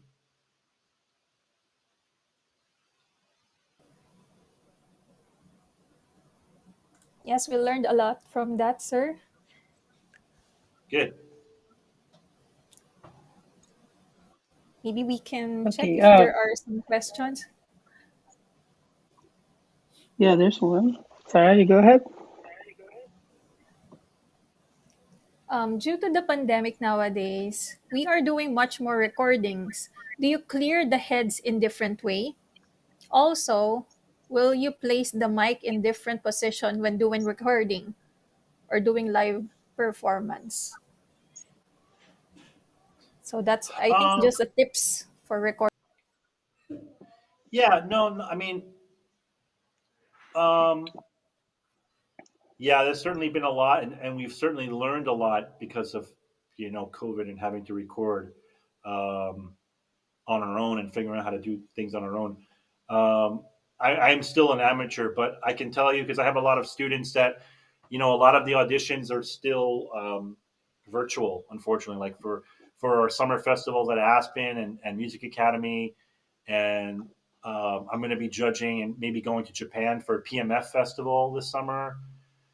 And our grad school auditions, everything's video, and my students are going crazy doing it, and I'm helping them as much as I can. For timpani, you just got to be careful with the mic placement. Um, if you're recording a lot of Beethoven and you have things that need to be really articulate, then yeah, you maybe want to have the mics a little bit more pointed to the drum, so you have the direction at the head, so you're getting the articulation. But if you're doing something where you have a lot of rolls and you don't need that much, you have to figure out a good balance where you're getting the room sound. Obviously, get in the biggest room you can get in. Um, but this small room right here that I'm in now, over COVID, I did some recording for a HBO show, a big HBO show, and I did it all in this room. Um, just like with the messing with the mic placement, and I had to really point it away from the drums because the room is small. Um, and luckily, I do a lot of movie recording once in a while. Like I played all the timpani recently on the Disney movie Encanto. That's like the big Disney movie now. Yeah, I mean, so that I can't tell you. They just have the mic, like two mics or one big mic above me, and that's it. I have no control over it. So they're in the room controlling everything. So um, and that way I'm lucky. There was a lot of recording over COVID that went on. Really, very safe about it, but there was a lot of in groups in percussion only. Usually it's full orchestra, but we did it only percussion all day and only strings all day. And some people did some stuff from home, which was nice because people were still working during COVID. But yeah, those are my tips. Just make sure that you just experiment with the mic placement, and you don't have to clear the heads differently. You have to make sure they sound really good and in tune, of course. But you may have to do a few things differently for a recording than you would do live. Like stick choice may have to be totally different than you think. So always go with what you hear when you listen back uh, to the recording because it may sound not what you think. And also when I play in the movie studios, I'm playing a lot lighter. They don't want like a big orchestral sound because it's hard to record that. I'm never using like this stick that I use every day in the orchestra. Almost never in the studio. I'm using like the hard leather stick for rolls for most things because they want a smaller, a little bit smaller, more compact sound. It's totally different way to play, and totally different stick. So it's more about the technique and the mallet choice, really. Okay. Thank you. I have a question as well. Um, Going back to the wheel of sound. So in the beginning of this part, you talked about digging into the drum. So let's talk about the drum. We clearly first know you because you are the principal timpanist of the LA Philharmonic, and then, of course, the popularity of your line of timpanistics in JG percussion. Now, can you talk about your drum, the heart drum? What's does this drum really does this drum help you develop the sound, the wheel of sound you're talking about? Yeah, definitely. That's a good question. At the beginning, I talk about efficiency, and um, I really feel like as you progress, hopefully you're in an orchestra, you're able to have a lot of instruments. The instruments were kind of my idea, although I think it's very similar to the old ringers. Now that I know the old ringers, I didn't know this before. But basically, my heart kids use, they all have a Dresden bowl, which is a little bit thinner than the traditional, uh, what we think of now as a German bowl, German sound, whatever. The original heart kit bowl is a little bit thicker. Therefore, the lip, this part where the head stretched over the metal bowl, the lip is a little bit thinner on mine. It's not pointed like an Adams has a real sharp one, which makes it sound a little bit brighter. Mine's round, but it's a little bit smaller than um, the German Hartke bowl. And the old ringers, the original ringers, also had this really thin bowl. And the old Dresden drums, which all of these drums being made now are based on, but they're nothing really like the old Dresdens, but some of them look like it. But those bowls they had a super thin bowl, like you could push it with your thumb, on the side, and you could go in. Mine are not that maybe not that soft and thin, but they are. You could. I mean, they're pretty thin. And for me, the sound is really like immediate. It's more immediate. There's less muddiness to the sound. It's just very clear. I even sometimes have to be careful when I tune in my hall because my hall is very, very live and very good for soft dynamics. So I have to be careful tuning. But even with my finger, it's like you hear a lot of you hear the bass. For me, the thing I like is about the old Dresden drum and therefore my drum is the fundamental pitch is very strong. It's the strongest thing. You know, there's not like what you have on a plastic head on a lot of the more modern instruments. You have a really high, bright a lot of overtones. My drums don't have as many of those overtones. Um, so yeah, it helps me hear that bass a little bit more, and I think that helps project in a hall a lot more.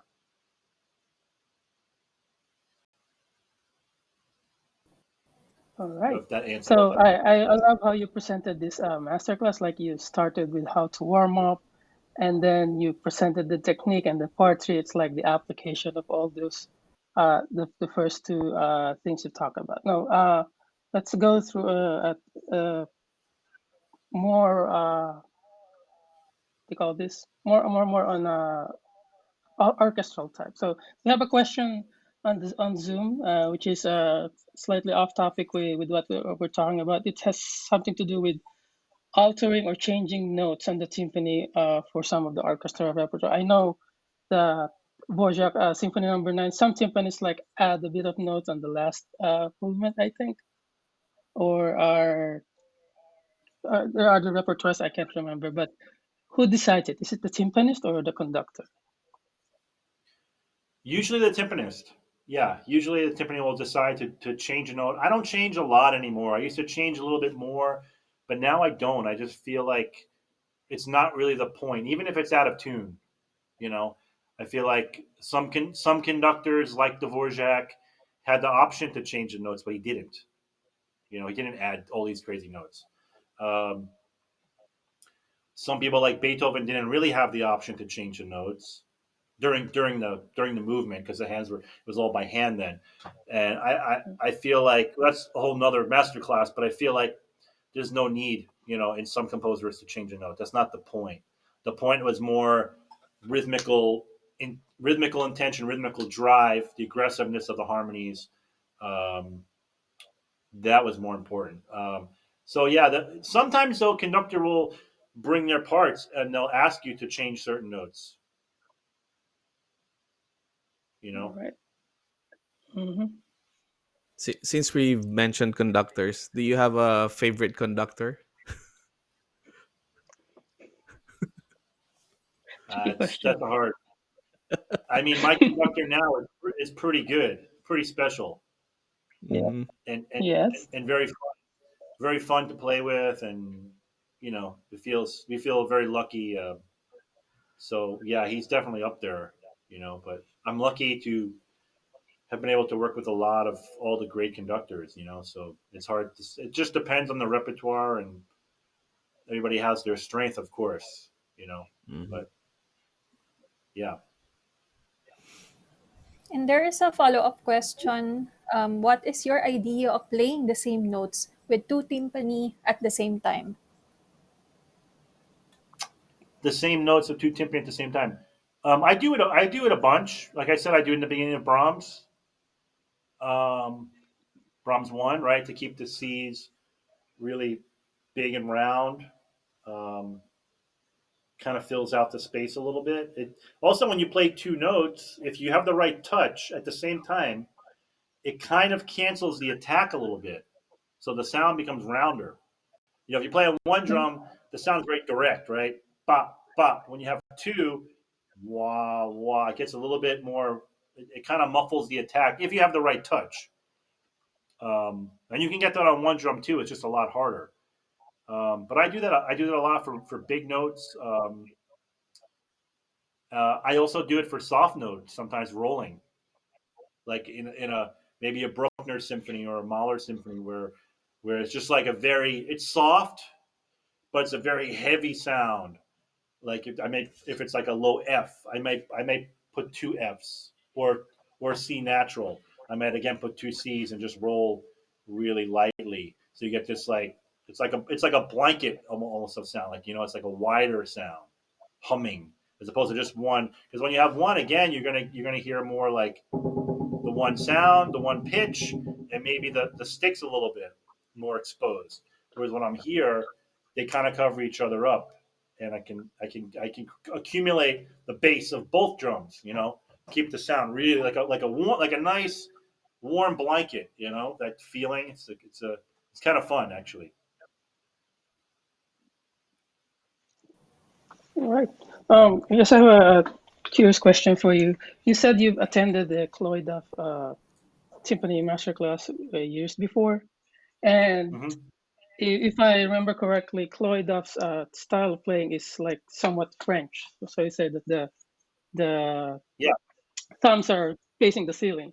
So clearly, yeah, your style of playing right now is fairly very different from Cloyd Up. How yeah. do you, as you said, you've approached the you use the natural approach of picking up something to develop your style. Is it hard to like, it's Cloyd Duff. Is it hard to like let go of what you've learned from a great teacher and just like, hey, what I'm doing is right? Um, yeah, no, I mean, I still there's still things I learned from him that I still do, whether it's musical things. There's still parts of the technique that I would use. Like I remember, he wasn't really my teacher. I mean, I went to the class and I took a private lesson with him, and he also came as a guest teacher when I was a student at Tanglewood in the Boston Symphony Home in the summer. He was a guest there, so I spent some time with him. But I remember him talking a lot about when you're playing, when you're moving around, when you make the contact, the wrist, this part of your hand is always right over the drum. No matter where you're coming from, this drum to the low drum, you're throwing over your wrist. When you make the stroke, your wrist is always here. It's always close to the drum. It's our way of like feeling. I mean, I still use that, even though he was playing more this way. You know, um, his hands were always ending up here by the drum. So I always use that because for me, it, it it strengthens my idea of the snap too because it's kind of in a way creates like a hinge in a door. If I'm here, the stick is if I end here, the stick is can freely move from here. But if I'm stopping the stroke up here too high, I'm coming in at this angle, it gets jammed up, right? So um, like I said, it takes time to develop your your own style and your sound, and there are some things you learn don't work for you, and some things work in a different way, and it takes time to develop it. I'm always changing. Like my sticks seem to be getting lighter and lighter. I used to use a little bit thicker mallet, and now I'm always like going lighter and lighter and lighter. Just changing. Things change, and I think it's okay. Yeah. Okay, we have one more question from Singapore. Oh, you met in Singapore. This one's from Indonesia. So, Indonesia. yeah. So, what's the idea behind this set timpani notes, for example, Beethoven 5 and G and C? Which one is better on 32 and 29 or 29 or 26? Why? Well, it depends on your drums.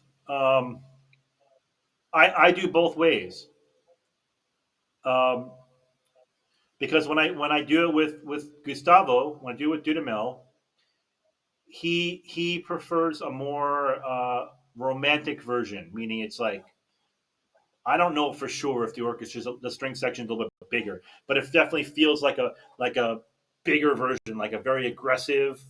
Uh, it's fun, but it's like a really aggressive version. So I have the luxury of having a 30-inch drum. I don't use a 32; it's too big. I have a 30, like this is my 30 right here actually, and a 28. So I use those little bit bigger drums, but they're my two lower drums. So for him, I would use that for most of the piece. Um, there's no right or wrong for that. I think if I and there are times where I do it in the middle too. A lot of times mostly these days because I play on calf, it sounds a little bit better on the middle two drums. Now you have to consider the heads are looser on the middle two, right? Because the C is low on the 26 as opposed to being high on the 29. So different mallets. I could get away with like the leather sticks or really harder mallets, if I play on the looser heads on the middle two drums. If I play on the bigger drums, the heads are tighter. So I have to use a little bit softer mallet, uh, so it doesn't sound too hard, and so I still get some body to the sound. The looser head, you're going to get a little bit more body to the sound. You're going to get more pitch articulation, I think, for sure. The heads are tighter, you're going to get more like percussive articulation.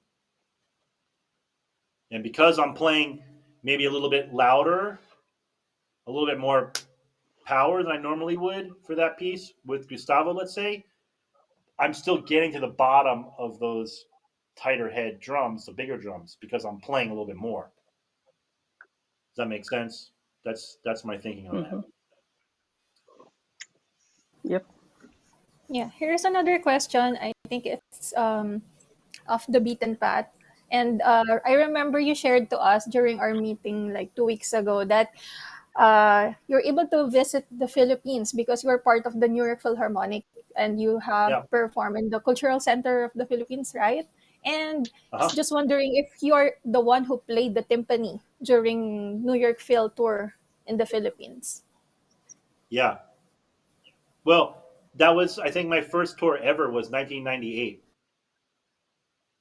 That one I definitely played, and then we came another time, and I'm pretty sure I was playing timpani again. Yeah. That was If 2004, yeah, if I so, think. why use different drum? One drum, lower drum. Oh, I What's think that? this is a question about why are you using the Why did 30 you? instead of the 32? Why did I use a 30 instead of 32? Mm-hmm. When? Just in general, or During that I'm not tour sure if. in the Philippines, in that particular oh yeah, performance. because this was the New York Philharmonic's Saul Goodman timpani. You know, this was a tradition for Oh, 80 something years.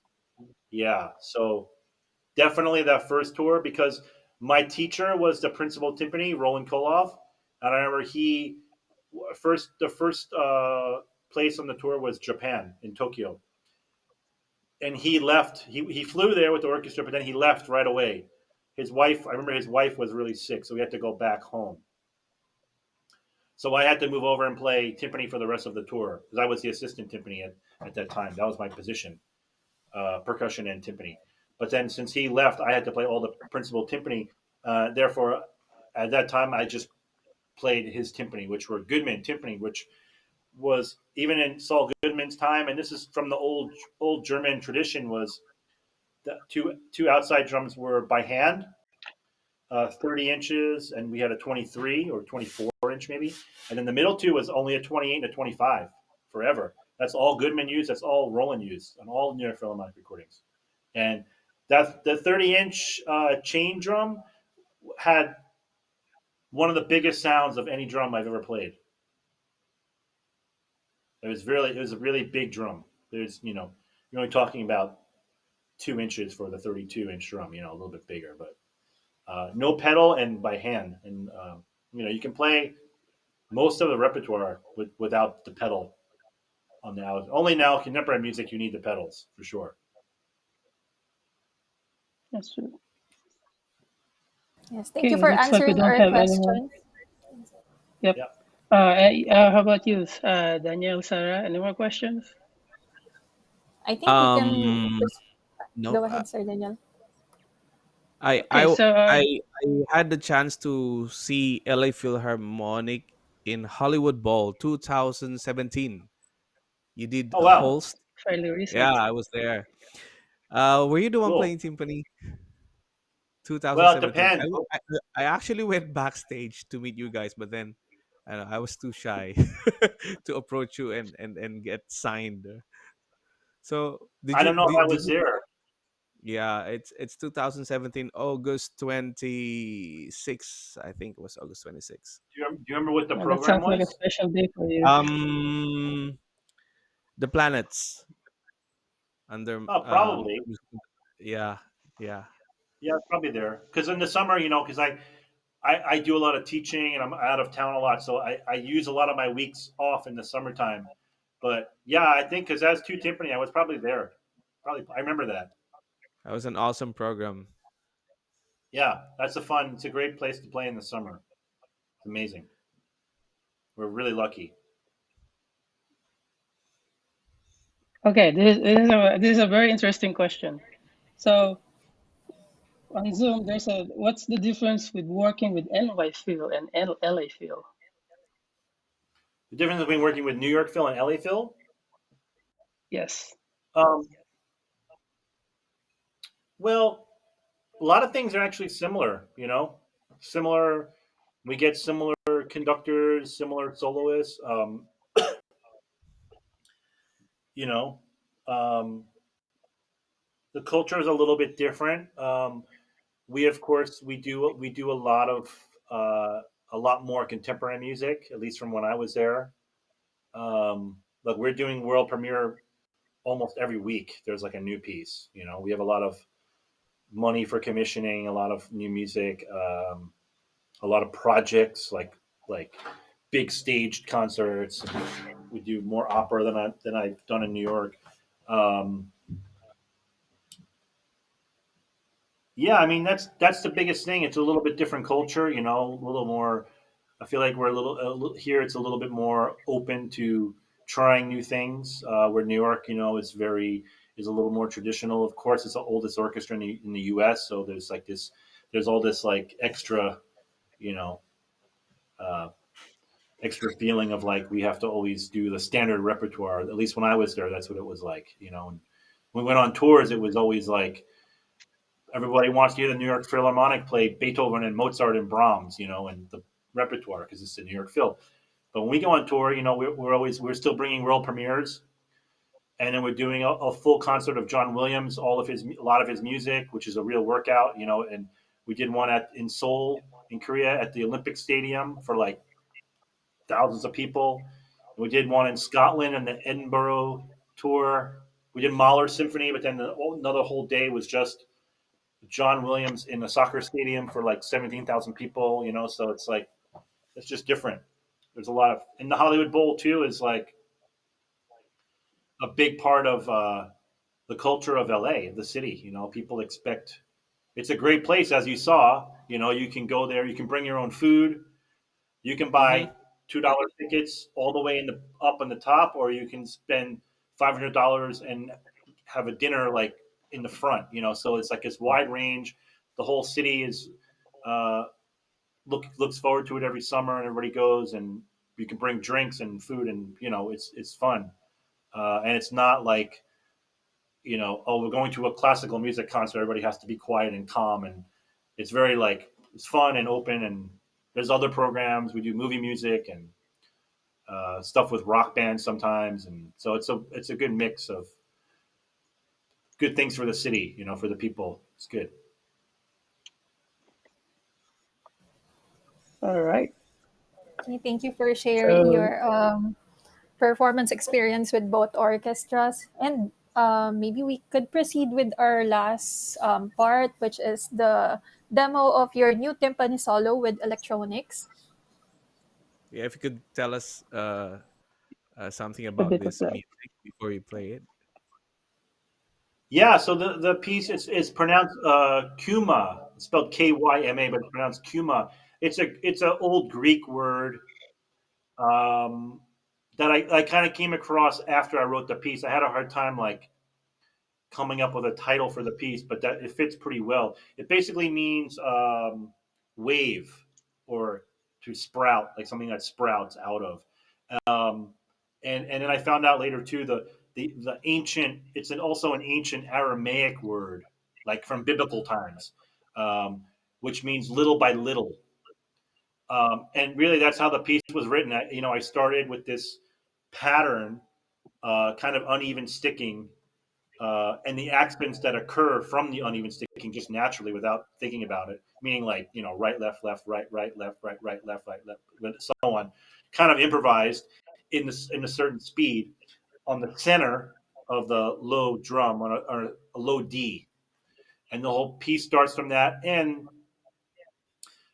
from that we get other because they're playing on the center and then the normal going between the center and the normal spot in the beginning of the piece, you're kind of getting like a little bit of a pitch timbre pitch gradation, different pitches, and these different pitches start to emerge on the other drums. And as I move around the drums, other pitches come out, and then other patterns, rhythmical patterns, come out of that original uh, playing. So and sometimes we were just like stuck on a pattern for a while, and that dissolves back into the onto the low drum. And the thing about the electronics is just to keep in mind, all the electronics I made, all the sounds I made myself. It's all like music, call it music concrete. So all the sounds are manipulated in the program I was using. I was mostly using Logic uh, on the computer. Um, and you'll hear some like timpani sounds, but you also hear like really low sounds. That's basically like putting the mic basically inside the bottom of the timpani and getting the resonance after playing like a really soft note and making the gain really high. I'm getting that like subwoofer from the resonance inside the bowl. You'll hear that in the tape. And the end, in some parts you hear like a real tonal part. That's I actually had Japanese tempo bowls on the drum and just playing the tempo bowls and moving the pedal, and I recorded that and again manipulated that to get the sound at the end, which sounds very tonal. There's spots that are like more rhythmical and sharp sounding. I actually put like a block of wood on the drum and like pressed it down and used like a chime hammer and hitting it and moving the pedal, so you get like these pitched. Basically, becomes like a big wood block in a way, you know. So I just all the sounds on the tape are coming from that low drum basically, which I play in the beginning, and that's basically it. All right. I think we can play the music. Is it ready? Okay.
Wow, bravo.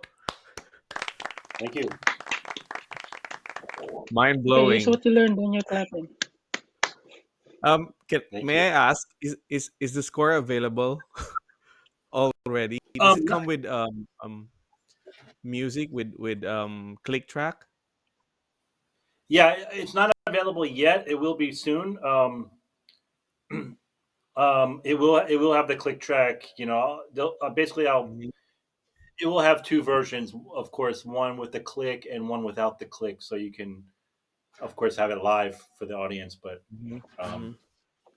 yeah, it'll be available soon. It's mostly done. I just have to, because I wrote it for the uh, PAS Montreal, which I was going to go in person and be in residence at McGill University and teach and hear the percussion ensemble play some of my music and do some master classes, and then the last day play at the festival, the PAS Day of Percussion in Quebec, PAS. But of course, it got canceled last minute because of COVID, so I had to scramble and make a video.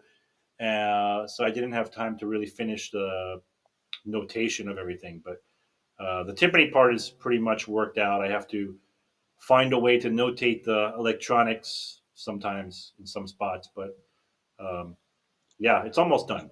I'll I'll make a big announcement when it's done. It'll be available Yeah, from my publisher. let But us know.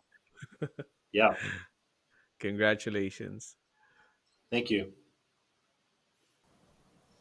All right. So Zara, is there Do anything we have else? maybe we can ask for some questions if there are. Yeah. Um, Final questions. Sir Joseph has been with us for like 2 hours. Thank you for yeah, your thank time, you for your really. Of time. course, It's very generous. And thank you for yeah, sharing your knowledge, your musicality overall. Thank you. Okay, sure. so there's a one more question in the Zoom. First of all, he wants to congratulate you to a successful, wonderful career. So his question is, what else do you want to achieve? Um, well, I have three kids, so there's a lot on my mind about achieving things. Making sure that they're okay, and they do what they like to do. Um, they play well. One, my son, the youngest one, is too small, but my daughters play music, piano and violin, and a little bit of drum set, which is great. But I just hope I'm lucky that I get to do what I like to do, and I hope they get to do the same. I hope they find something that they enjoy. It's not just a job, but that's the most important thing to me. But yeah, no, I mean, I think along those lines, I like to see my students do well, and we have a really good program at USC. And if anyone wants to reach, anyone needs, has questions about my program or at USC wants to audition, please reach out. You can find me on the USC website. Um, my email's on there, and I'm starting at a new school. I think in the next fall, not next fall, sorry, the fall of 23. In Valencia, Spain, there's a new conservatory starting, um, where they asked me to be the head of the studio, and they asked me to pick my kind of a dream team faculty. So um, we're gonna have uh, a bunch of great faculty, and like Colin Curry will teach percussion, mostly solo. People that want to do solo works and chamber music, and Theodore Milkov, a marimba soloist, will teach marimba, and Sam Walton from the London Philharmonic will do London Symphony will do mostly percussion, and Peter Erskine drum set, and my friend who's in the Barcelona Symphony, Roxanne Jerkovich, will be there probably more than any of us because she lives 2 hours away. We're all coming from far away, but it's a new exciting project. So just developing hopefully great players. And also for me, I'm always composing and always looking for new projects and writing. Not only percussion works but everything. So there's talk of me writing another percussion concerto for our principal percussionist Matt Howard, who's in the LA Phil, who was a former student of mine at USC. He's now a principal percussionist. Be a joint commission for him and for a soloist in Europe named David Moliner, who's a great soloist and composer himself.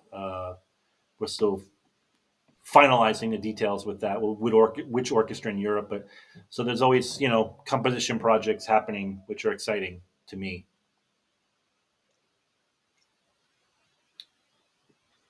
Yeah. So Again, thank you so much, sir, and congratulations as well. Thank you for your invaluable workshop. We learned a lot and we had fun getting to know you better as a percussionist, as a timpanist, and we've learned so much from talking with you and seeing how you practice and develop sound and style using the orchestral excerpts and some practical tips also for recording at home.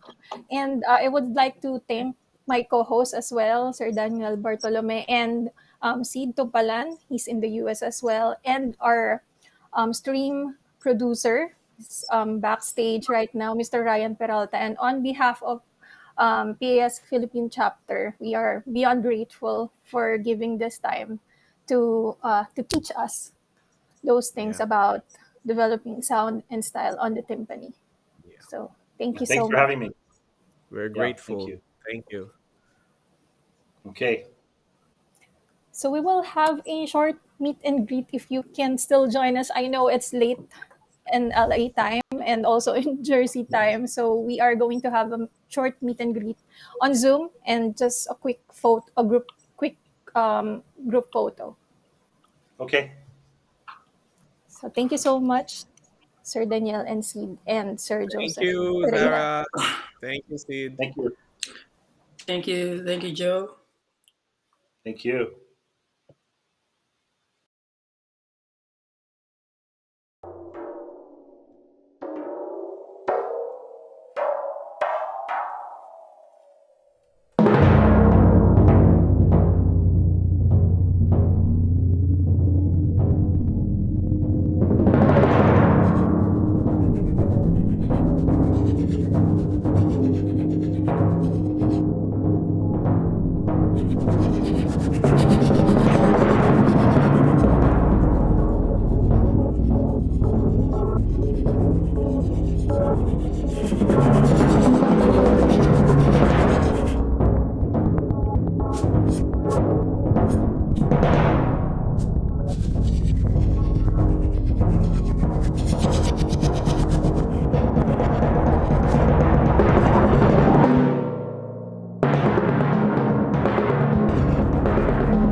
Wait. Sir Joe, do you have the Zoom link?